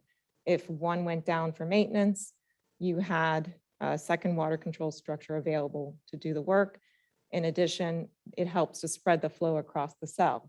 So it's actually better performance based on the modeling and design that was done in the design phase. So these are changes that occur. So that 30 to 45% gets you your footprint. It gets you your inflows, outflows, typical size of a structure. Another example would be from SEP South. We moved into designing the S333 North water control structure. So in the PIR, that was a spillway with a single, very large gated structure similar to S333. And when we moved into design, we decided, well, we know this gate is cumbersome. If we're going to build it, let's build it right. Let's build 2 gates of smaller size that we can actually lift out of the structure and be able to maintain and do our gate maintenance, et cetera, overhauls. So what's in the PIR versus what goes forward into design, there's a lot of changes that occur, whether it's modeling for the STA, DMSTA modeling to determine, you know, what do your cells look like? What are the sizes, et cetera, or what's required in the future for us to actually be able to maintain these structures.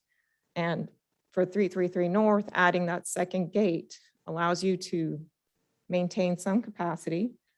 So if you have two gates and you shut down one, you still have half the capacity of that structure without having to create a whole bypass for that structure and taking it offline.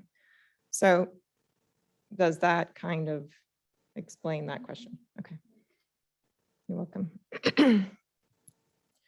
So moving forward with the presentation, the amount of design, so going through what I just said, the amount of design analysis completed in the planning phase dictates how much additional work is required prior to getting into the finer details, design plans and specs.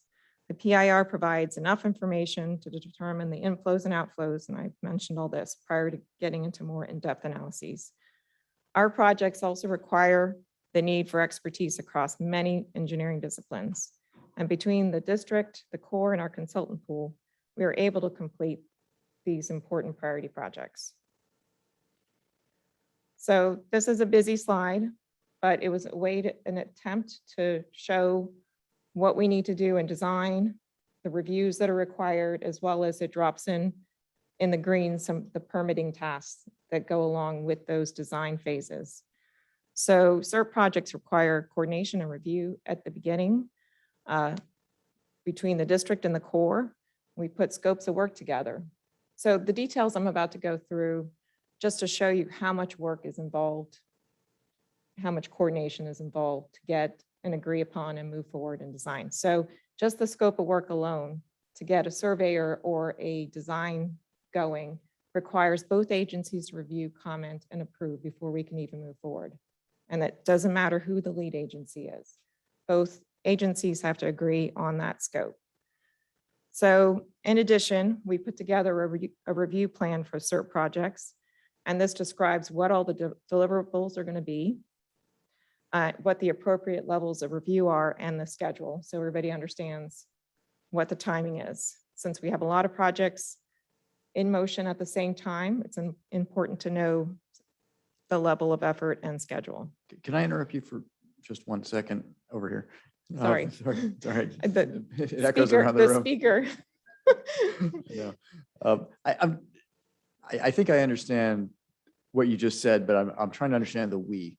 So there's a lead agency. So is this the same process for both the Corps and the district? Yes. And the 30 to 40% is done by either one of us or both of us, or I'm a little confused as to sort of who the we is. So working on a Serp project needs concurrence from both the district and the Corps. If the district is the lead agency and in vice versa, we lead the design, but we have to get concurrence on every step of the way. We are in meetings together weekly, bi-weekly, going over the details and making sure that what is built meets the needs of the district. Because once it's in the ground, then we have to operate and maintain it, and that it meets the intent of the original PIR and its authorizations. Does it meet the districts and the Corps' standards and guidelines? And all the Corps has a series of circulars and standards, and there are a lot of things that we have to meet and check the box to make sure that we can get cost share. So regardless of who the lead is, this is really a joint effort. Correct. Okay. Thank you. You're welcome. So, all right, so I'll go through and start, if you want to see preliminary studies. So in the PIR, we're going to have that high level LiDAR.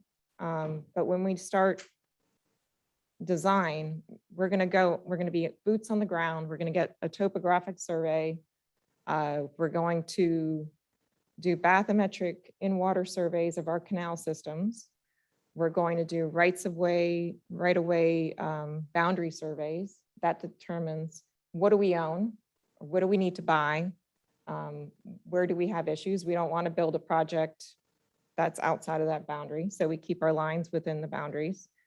Then we move into geotechnical borings and analyses. We want to know what the material is, if we're going to build a reservoir, what the different layers are of the sediment below the reservoir, where the rock is. Are we going to have to blast when we're constructing?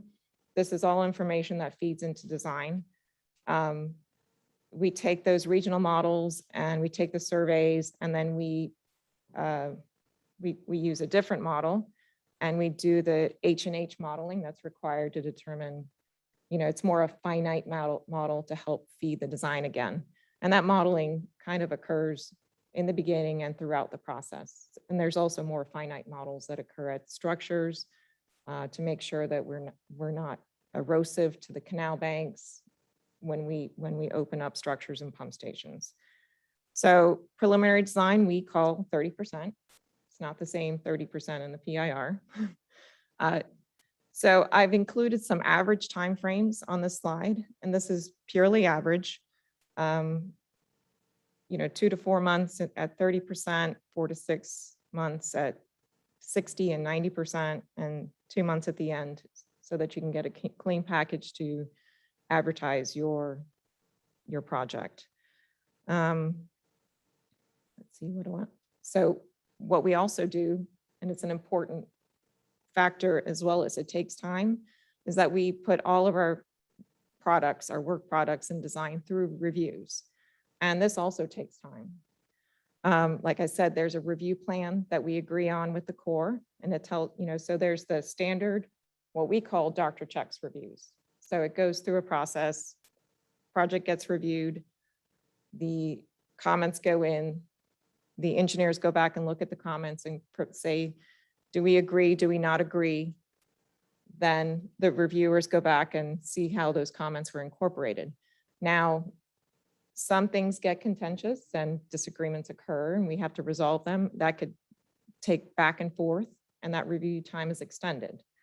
We schedule workshops for the contentious or problematic comments so that we can resolve them amongst everyone. So if you look in the orange box, there are multiple reviews that are required on a Serp project. So that's the standard review is what I spoke of. There's an independent technical peer review. We need to hire somebody external to the Corps and the district to actually review the package and give us their opinion on, is it a good design? Is it not a good design? So that's an additional review. There's also the Corps' agency technical review process.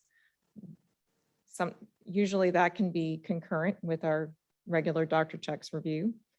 And that at the end of a project phase, let's say at the end of preliminary, we have a technical review board.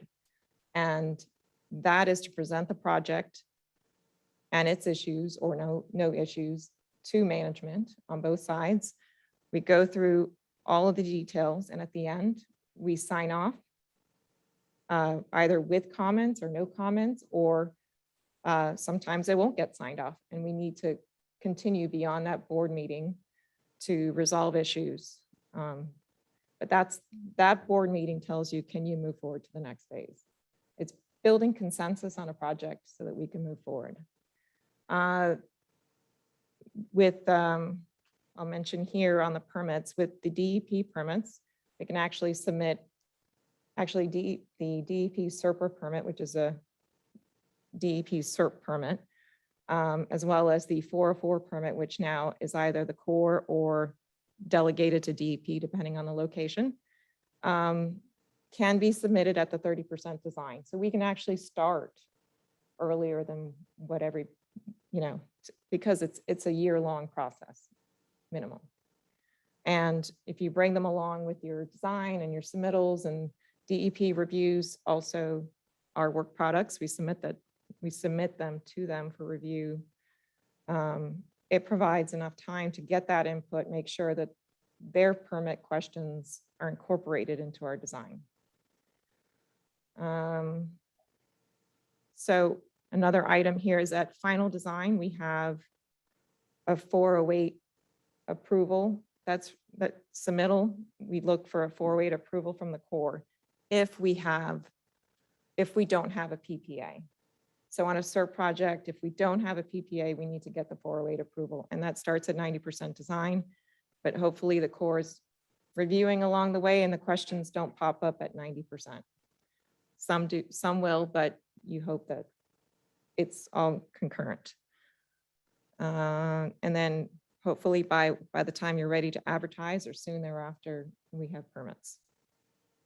Do you have to get a Corps permit the same way you have to get a DEP permit? Yes, I think the timelines are different, but it's the same, similar application. Thanks. Hey, Lucinay, this is Drew over here. Yeah. So this workshop's a little bit for me as well. I understand 100% design. That's when the contractor knows how to build it, right? So what does 60% design have that is not in 30% and then up to 90%? What does that have that's not in 60%? I mean, what are you building upon? I mean, what's the steps?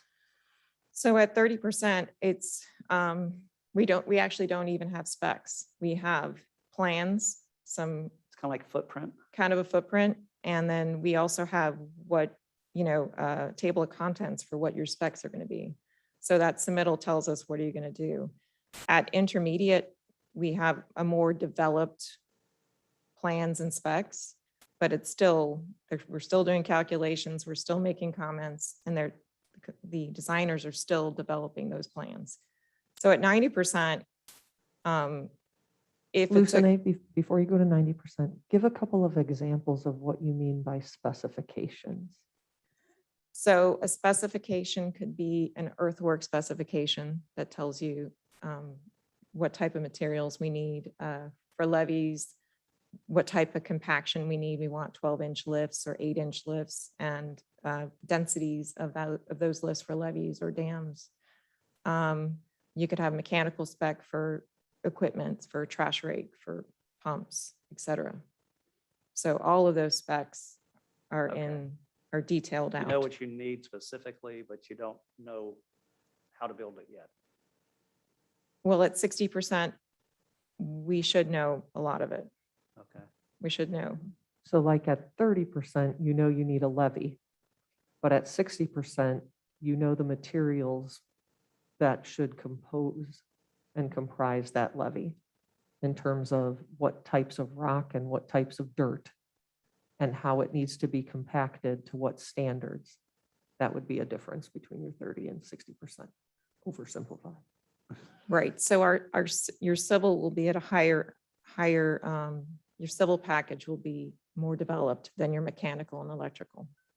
That's the difference. As you keep moving forward, one is still lagging behind because you need the civil in place to understand what you're building. So the other disciplines lag in percentage. And do they catch up at 90%? Yes. Okay, so then you're building your pump stations and all the electrical and the works in the pump station to get to 90%? Right. Oversimplifying, I'm sure. Yes. Yeah, Okay. the way to think about it is from a discipline perspective. So civil, you're talking all your earthwork. The majority of that is done in the preliminary or 30% design. And then as Lucinay said, the electrical diagrams and wiring, you're not figuring that out until you get closer into intermediate 60% design. And the mechanical, the pumps, you're not figuring that out until later on in the process. But by that final design or the 90% from us, it is our consultant is now signing and sealing that package. So to the consultant, it's 100% design. We just call it 90%. So we can do those last couple of checks to making sure that they got what we wanted. And then it moves into the 100 and biddable plans and specs. But from a consultant standpoint, what the deliverable that comes into the agency, that's 100% design. They've got to be prepared to sign and seal it under state law. Okay, but we call it 90% until we buy off on it. then it's Correct. 100. No plan set is perfect. 99%. Exactly. Right.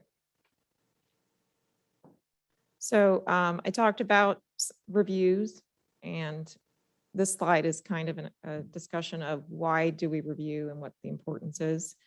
So I mentioned before, design reviews ensure we are meeting the intended purpose of a project as outlined in the PIR. Are we meeting the district and core standards and guidelines?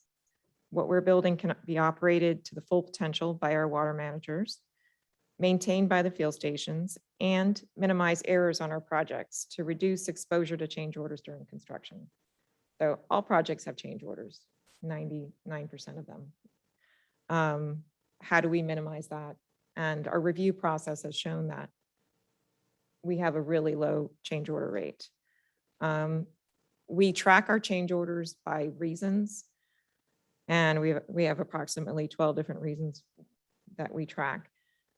So here are a couple of pieces of data. So between fiscal year 15 and fiscal year 2020, we had approximately 46% was district convenience or added value.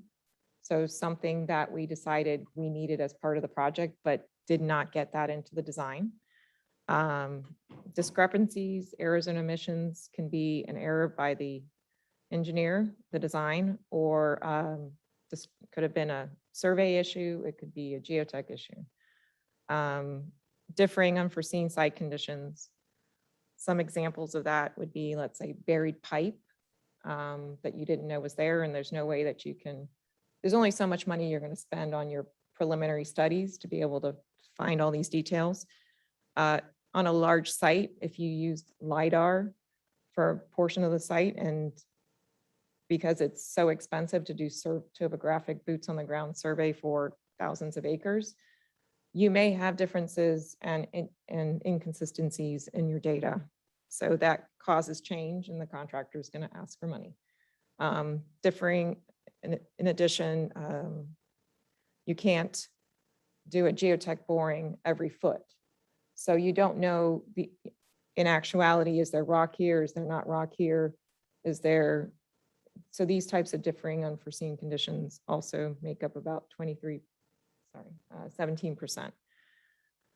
So these are three major items that make up about 86% of all our changes across the board, across Serp, across O&M refurbishments, restoration strategies, Northern Everglades, et cetera, across all our projects.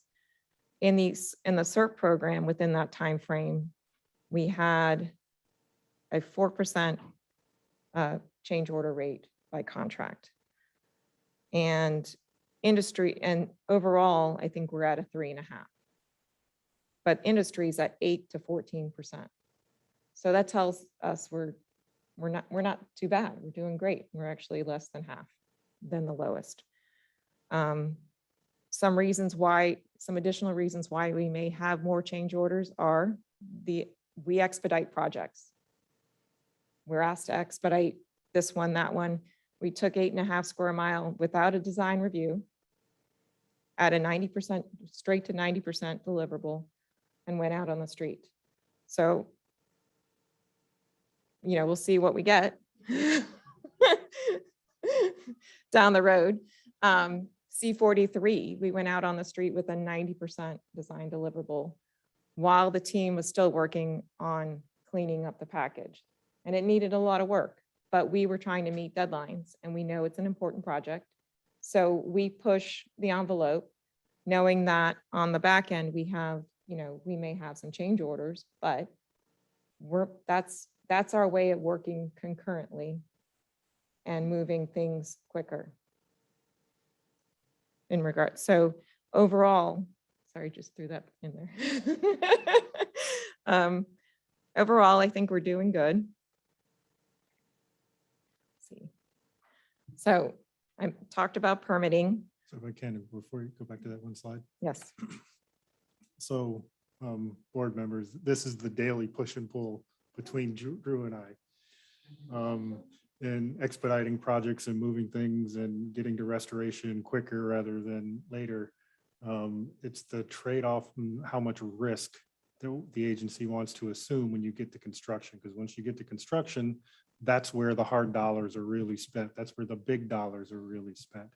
So we've set up this design review process to try to minimize our risk as much as possible through the design process, such that we're not having immense change orders once we get to design.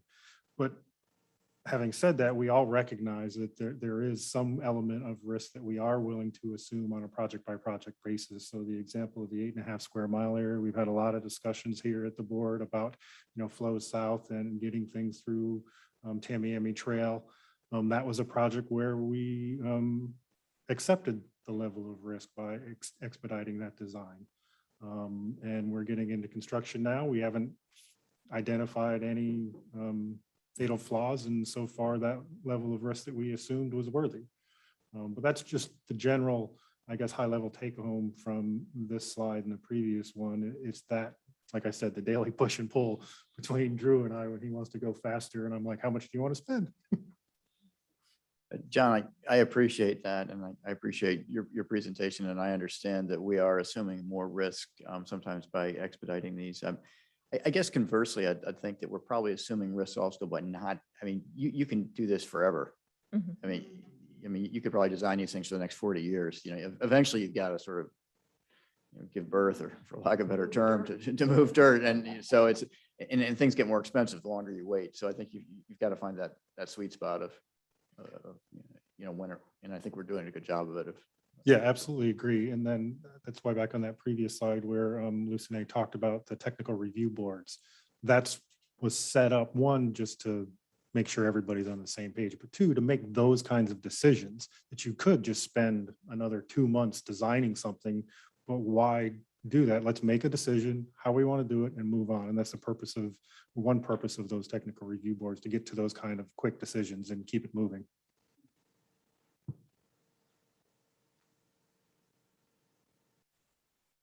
So Nimi's here, but I'm going to present on permitting. So if I have any questions, she's here to help me out. Like I mentioned, there's a lot of permits that we have to go through and submit for, and before we can even move into construction. So there's permits for construction and permits for operations. The DEP Serp permit, the Clean Water Act 404 permit, which was originally the Corps and now in many cases is delegated to DEP. And they've only recently taken on this work, so they are still learning and coming up to speed on what that review looks like, and that's taking a little bit of time. And then in addition, when a project is at the pre-partnership crediting agreement stage, we can move into construction. So if we decide to move into construction, which is also moving a project forward, as we've talked about before, it requires a 408 approval. We talked about that earlier. Or if it affects anything associated with a federal project. So the original CNSF system, if you touch it, you have to get a 408.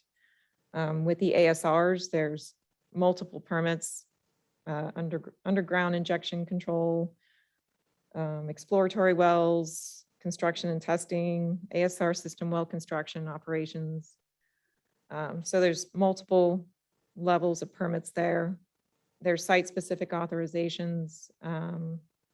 And if we're working near the park or at the park, we need a National Park Service National Park Service special use permit. And then in operations, we have to modify our Serp permit to then operate the facility we've built. So right now with the A2 STA, we have a construction permit. When we get close to the end, we're going to submit for an operations permit. That doesn't usually take a long time, but that's something that, depending on if there are any issues that are brought up, but normally it doesn't take a lot of time. And this is really my final slide. I added here all the projects in Serp that are in the design phase. I've included the lead agency. So with ASR Wells, it's the district. With SEP New Water, the EAA reservoir is the Corps. And except for the bridge crossing at US 27, we have an agreement with DOT to do the design, and then later we'll come back with the construction agreement. The Indian River Lagoon South project has many features. We're in design. The district is in design for C23 to C44 interconnect. The Corps is designing the C23, C24 stormwater treatment area, the North Reservoir, and the South Reservoir. And we are starting to look at C25, and the district will be designing the reservoir and STA, and we're looking at land acquisition at this time. So I had mentioned with the EAA project that there's the New Waters Canal Conveyance piece. The district spent a lot of time doing surveys, doing modeling and geotech, and we're finally starting to move into that design phase of what we think we need to improve those canal systems to bring more water to the EAA. So SEP North is also ours to design. We have started on the first piece, which is the S620 and the L6 diversion. And it has multiple pieces and they're sequential because they each feed into each other. And when we construct them, we can't always do one before the other. So there's a lot of interdependencies in that. SEP South, we did the S333 North. So that's already designed, constructed, and completed. But the Corps is designing the S356 permanent pump station, which is also associated with the S334 spillway adjacent to it. So that's currently in design. We meet bi-weekly with the Corps and go over those design details, and we're in the trenches with them with what is being designed. The Broward County Water Preserve Area C11 impoundment is being designed by the Corps. And Biscayne Bay Coastal Wetlands phase 1 is also has some design features currently. And there's a piece of the Picayune Strand that's being, that the Corps decided to go a design build route, and that's conveyance culverts underneath the US 41. So they found a way to move that quickly, doing it as a design build contract. So as you can see, we got a lot of projects in design. A comment back to reviews is that, you know, across all our projects, not just Serp, we have 29 ongoing design reviews at this time. That takes a lot of staff and a lot of time. You know, through the calendar year, we have another 64 that are on the list. And this is just a list currently that you see of just Serp. I just wanted to point that out. And then whether it's the, also want to say whether it's the district, the Corps as the lead, both agencies are highly involved in the project implementation, and it truly requires us working closely with our partners. And that's all I have. So I'm trying to figure this out, I guess more from a, this is overwhelming. I mean, this is just Serp, and I'm thinking of your staff and our staff. How, if you're a project lead, how much do you have? Proportionally, how much more staff do you have versus if you're not the project lead? I guess is that, if you understand what I'm saying. So when we're talking about Serp projects and when you talk about project. Yeah, I'm leads, talking about Serp projects. So if it's our project, how much time is the Corps spending on it? If it's their project, how much time are we spending on it, staff wise? So it'll vary by the phase. So if it's a Serp project and the Corps is a lead and it's in planning, then our staff and their staff are spending quite a bit of amount of time on it. That's basically what Jennifer leads, this whole bureau does. They work with the Corps on planning, and the majority of their time is spent on those planning projects. When it comes into design, as Lucine walked through the design process, if say the Water Management District is the lead designer and constructor of a project, then the Corps is interfacing during those review points. Okay.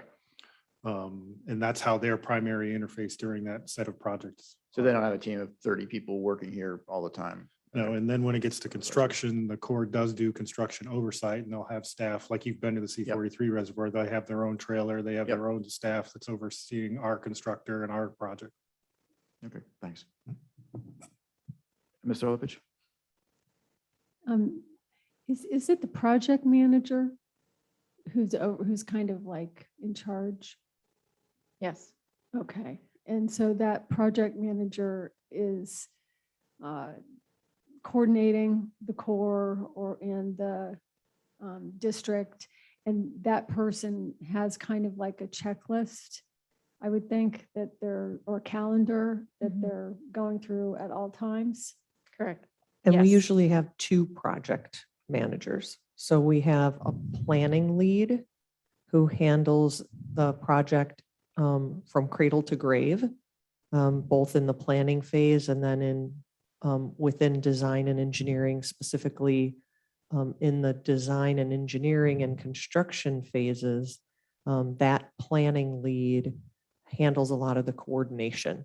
And so, for example, the C23, C24 stormwater treatment area that the Corps is designing right now, we're not in the planning phase of that. We're actually in the design phase of that project. And so the planning lead doesn't have a lot to do with the actual design, but they're the ones that might start getting phone calls, as we have in the most recent weeks, of people who are landowners in the adjacent areas wanting to know what's going on with the project because they're starting to see some of the activity out there from our survey work.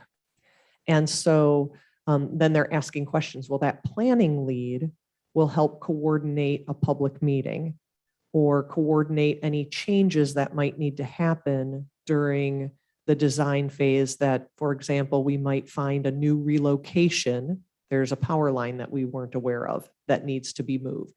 That planning lead will work on the coordination of those types of things. Then we also have a engineering and construction lead project manager that handles the aspects of design, engineering, and construction. And so we'll have 2 project managers. And then do they answer to you, or what is the hierarchy? Yeah, so usually in the construction arena, they answer to Lucene. And on the planning side, they answer to Jennifer Leeds. And then both of those, and then Lucene answers to Alan Shirky. And so, and then both Alan and Jennifer's bureaus fall under my division. And then I Okay. answer to John. And who, who makes sure that everything is on the meeting the calendar deadlines? Is it spread out with those different entities, those people, or is it like one person at the end? Who's got the whip? Who's driving the horses? Who's trying to make sure that it's going? And I think for the general public, part of what is overwhelming about all this is there's just so many parts, and so when, like in a school system, for instance, which is all that I really know, from my career, was, you had like your principal, and so you kind of had to answer, every once in a while they'd come in your room, make sure you're doing everything right. You had reviews once a month to make sure that you were, does it work like that, or is it pretty independent? And, I think the concern here is that we never want an excuse for taking a long time because it costs money. And also because everything gets in the way, all the things that are the other things that are happening too, politics, changing boards, pandemics, all these kinds of things. So, the more that we can get done, the faster we can get it done, the more efficiently we can get it done, the more successful, we will be. So is this as efficient as it can possibly be, or is it just by nature slow? I think we're pretty efficient. Ultimately, I would say that John carries the whip. I would. I think that's really how it works. And as projects, so our project managers, I think, do a great job of really laying out the balance of doing it as efficiently as possible, but not incorporating any extra risk. And then when the agency wants to do it faster, then those project managers and that team that we just described present that to John and say, here's the risk, or here's where we think we could speed up without accepting additional risk, but maybe we'll have to accept additional cost. Or we could move faster, but we need additional resources. Right. Because right now, the person that's working that project is also working this other project. And you just said they're both priorities. So which one do you want? Do you want them to work 80 hours a week?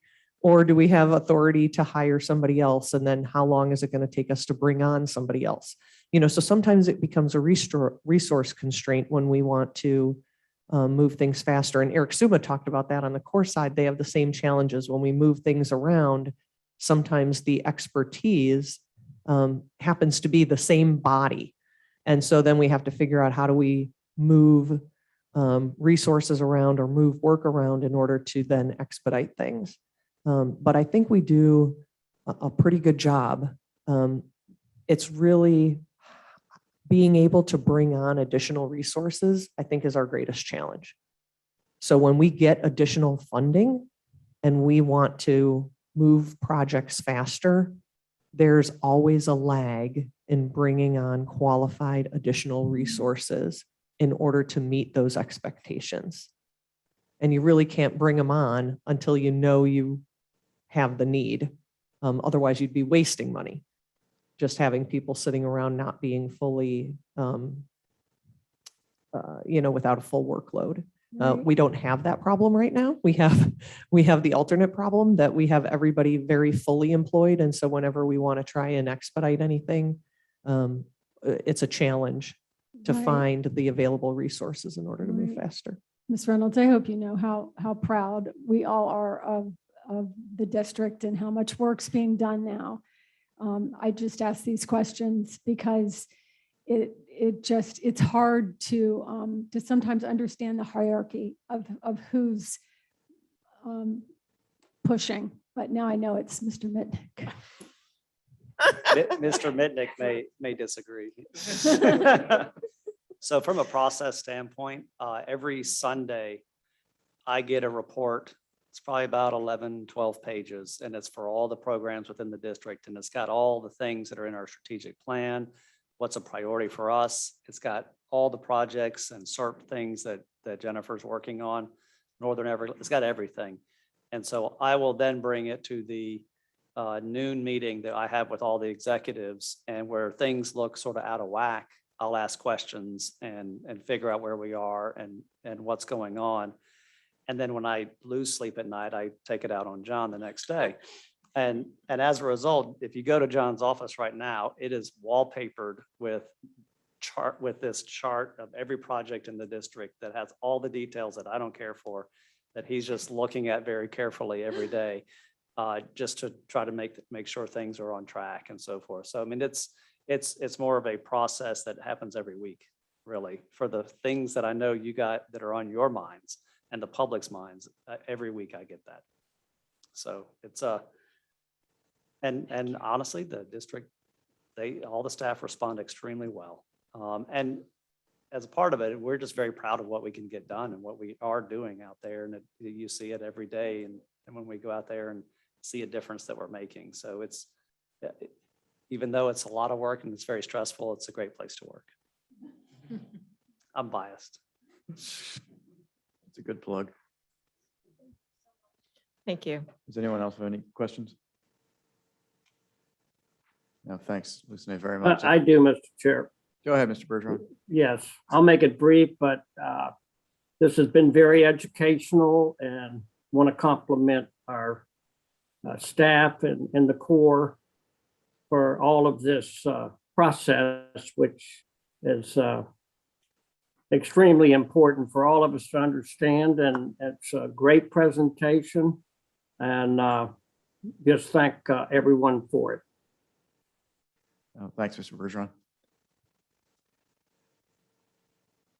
I absolutely agree with you. And I don't think any of us were naive enough to think this was easy, but this has been a really good workshop, I think, for explaining sort of all the nuances and the details that nobody really ever wants to know that go into this, and get us to the point where we can actually have these ribbon cuttings. And so I think that for us, it's very helpful to have us understand the risk, and just the Serp, the last slide you had with just showing Serp projects is overwhelming to me. And then you said, oh, plus there's another 60 projects that we're doing on the side. So it's not, I don't think it's lost on any of us how much goes into it. It does make me realize how much more valuable your time is than ours. And we don't want to ever be wasting it with silliness. So I really appreciate the fact that the district staff is really for bearing down and doing what needs to be done and doing the people's work here. It's really, really incredible. I don't think we have anything else on the workshop agenda, do we? Oh, we have public discussion, right? Public comment. Thank you. Discussion. Thank you, Mr. Chairman. I do not have any in-person comment cards, and I have one raised hand. It's Mike Elfenbein. Good afternoon, everybody. What a fantastic meeting. Thank you for all the effort. I really appreciate it. I just wanted to go back and touch on work and just kind of use that as an example as you all move forward. WERP is a well-intentioned program that was kind of handled in a way that made stakeholders, myself included, uncomfortable with how projects were moving forward. And that was expressed today. And I just wanted to add a little bit more detail to it. Because in the past, Everglades restoration projects like Picayune, for example, did in fact condemn people's private properties. Back then, I don't think people were as hyper vigilant as we are today with these projects and their consequences. But I think as time moves forward, and one of the results of so much awareness to these issues is that people are paying attention, and they're not just concerned about their private property. A lot of the concerns in Big Cypress and even with the tribes was the consequences of additional water and what that does to upland habitat. And in Big Cypress, we saw that a lot, where we lost a lot of upland habitat. And in a place where we have, I think, something like 70 threatened and endangered species, and species like the Florida panther are always front and center in the spotlight, the concern also revolved around what the consequences are to elevated water levels to the prey species that allow species like that to remain on the landscape. So I say that to you. Obviously, we're past all that. The Army Corps and the Colonel did an exceptional job addressing everyone's concerns. The Water Management District, both of the Jennifers, did an exceptional job in addressing the ground truthing of LIDAR and quelling stakeholders' concerns, having in-person meetings, and being completely and totally transparent and engaged. I appreciate that. I know the stakeholders that I acted on behalf of at the time appreciate that. And I can only encourage the district and the other agencies in the room to continue to remain as engaged in these issues moving forward, so that we don't have 2 and 4 year delays on some very important projects. But again, I appreciate all your hard work. This meeting was phenomenal. Thank you guys for everything you do, the board, the staff. I look forward to working alongside each and every one of you in accomplishing so many of these goals as we move forward. I hope you all have a great day. Thank you, Mr. Elfenbein. Next, we have Nyla Pipes. I'm sorry, next we have Ernie Barnett, followed by Nyla Pipes. Thank you, Rosie. Mr. Chairman, Drew, the executive team, excellent presentation. I just wanted to, speak up and compliment the way that this was a very complex issue was explained, to the board, and hats off to John and both Jennifer's and Lucine for walking through the process. And then also just wanted to mention the maybe some of the advocation that I've had in the past might make a little bit more sense in light of how this complex authorization process works, and also how important having authorized projects and signed project cooperation agreements are to all of the projects going forward concurrently. And in one project in particular that I've been a strong advocate for is the Lake Okeechobee Watershed Plan. Very pleased to see that it's continuing to move forward, and very supportive of the modification to the plan to focus on the natural system restoration, wetlands, and the ASR wells. But in the bigger picture, having that cache of credits that will be generated from the state legislature funding that project, getting your project partnership agreement signed, and then having that go on the state side of the ledger is going to be a very important piece of the overall puzzle to have the larger projects like the EA Reservoir, SEP South, and SEP North to also to be able to go forward.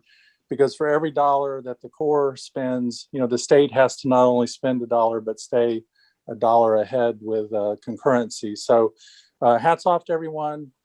Pledge my strong support for continuing to work to get the projects that are in the queue through authorization.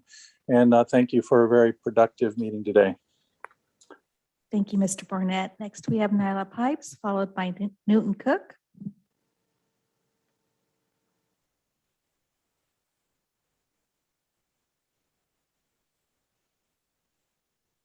Ms. Pipes, if you could unmute your mic.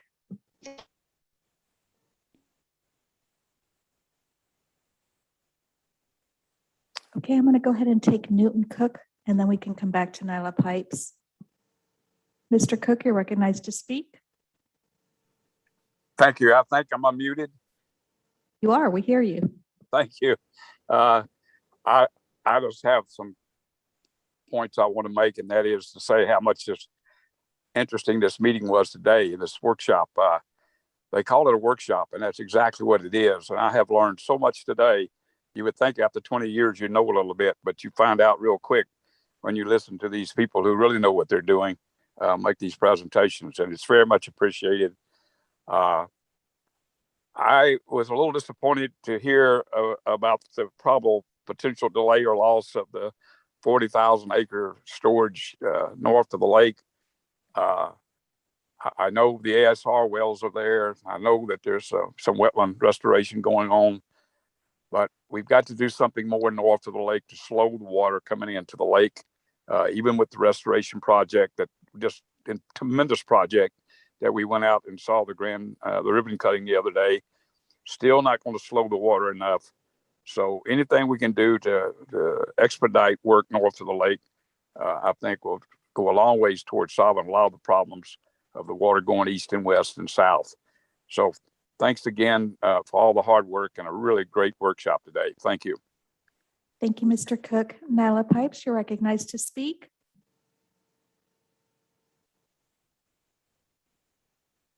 Hi. Ms. Pipes, are you there?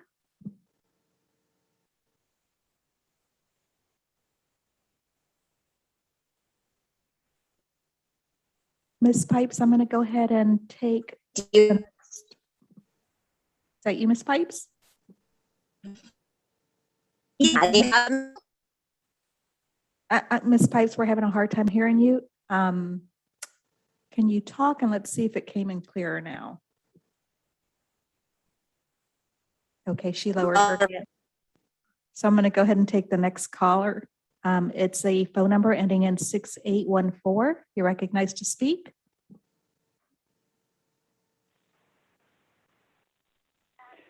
Yes, this is Drew Martin. Can you hear me? Hi, Mr. Martin. We hear you. Yes, I just want to thank the governing board for spending the time looking into this. And,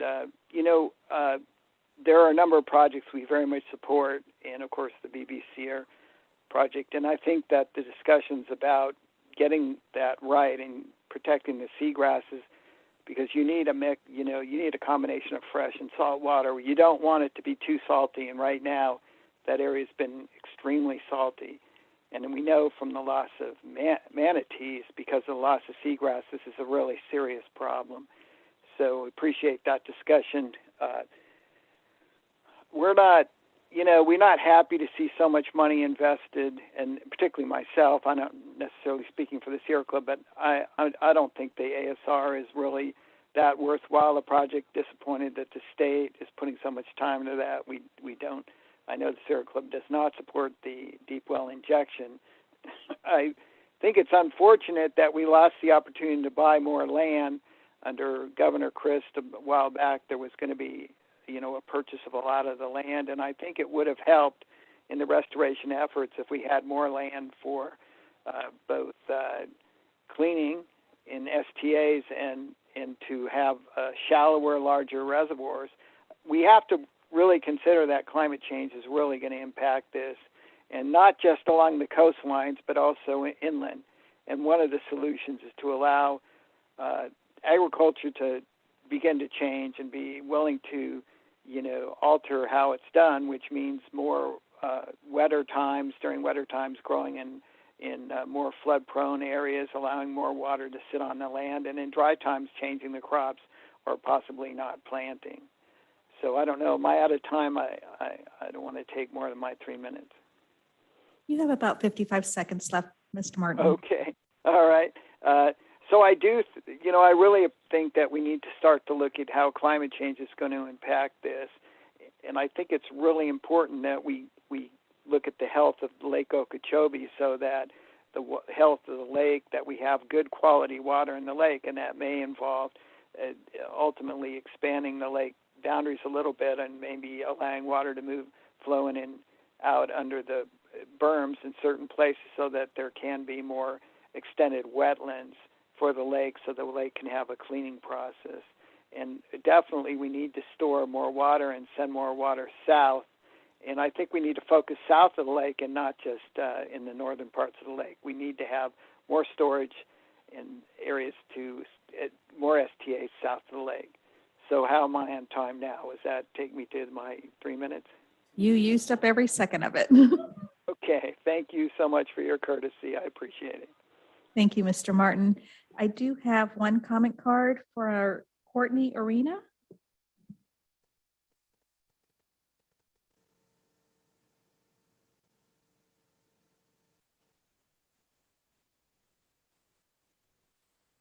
Hi, good afternoon.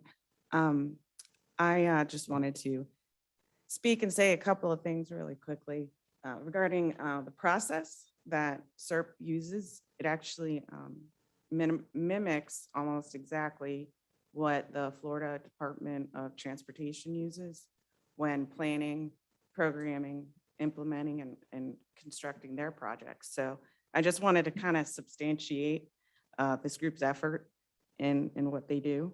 And then secondly, I wanted to just kind of give my support for Colonel Roman's comments earlier about interagency coordination and how that's important, particularly the South Florida Water Management District. I know they work really hard and coordinate well with the FDOT. I have the privilege of working with both agencies in my job, so I have that experience that I can bring from both and share.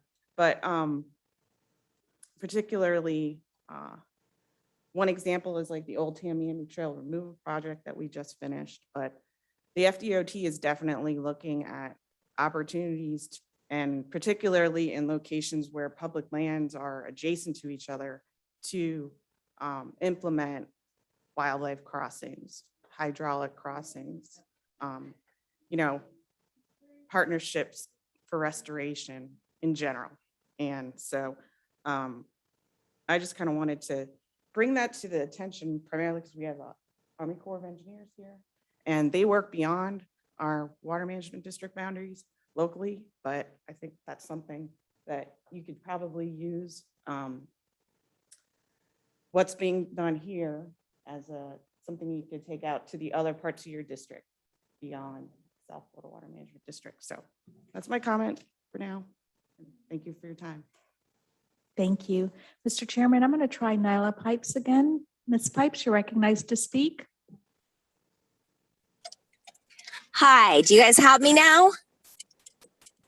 We hear you. Oh, fantastic. Yeah, I was picking up the kid from school and I'm sorry, we run into some dead zones between out here, Western St. Lucie County. I wanted to talk, it's first of all, Nyla Pipes, One Florida Foundation. I wanted to talk a little bit further about stakeholder involvement and how key that is, considering the discussion we had about WERP and the comments that Mr. Elfenbein made. In St. Lucie County, we also have stakeholders who have watched this process and in various ways been a part of this process overall over the course of time. And they too are very concerned about, the taking of land. And so whether it be the taking of land actually, for projects, or the perception of taking of land because of the changes made next door to them. And I know that sounds a little funny, but it's exactly what we ran into regarding the project north of the lake with the Lake Okeechobee Watershed Restoration Project. Because, you know, by sandwiching people in between reservoirs as they saw it, it takes away from the valuable, the value of their land. So I just wanted to caution as we head into this next, session as far as dealing with Indian River Lagoon South and all of that, that St. Lucie County is particularly an area you're going to want to work very closely with your stakeholders, much like you've needed to north of the lake and much like you've needed to in the Western Everglades. Because if you don't have that stakeholder buy-in, it does cause those slowdowns. That being said, I also want to echo Mr. Barnett's comments about the ledger. It'd be wonderful if we could just get it all done and get it done as quickly as possible. But we do have to weigh the pros and cons of that risk. And if we don't stay ahead on the ledger, it creates some serious issues. So the history in this is important. Today's workshop, I cannot commend you enough for all of the information shared. I think that it's valuable to the public at large to see this as well, because if you haven't spent years working in this, some of these things aren't communicated easily on a daily basis. So I will be sharing this workshop video with people and making sure that they see it. And I just thank you all, staff on both the federal and the state side, all the agencies, everyone involved, because I know it's a heavy lift. Thank you so much. Thank you, Ms. Pikes. Mr. Chairman, there are no additional raised hands. Oh, thanks, Rosie, and thank you all for your comments. Are there any further board comments or questions? Well, seeing none, I'd like to thank staff. I'd like to thank the Corps very much for today's presentation. It was a great workshop and we appreciate it very much, and we're adjourned.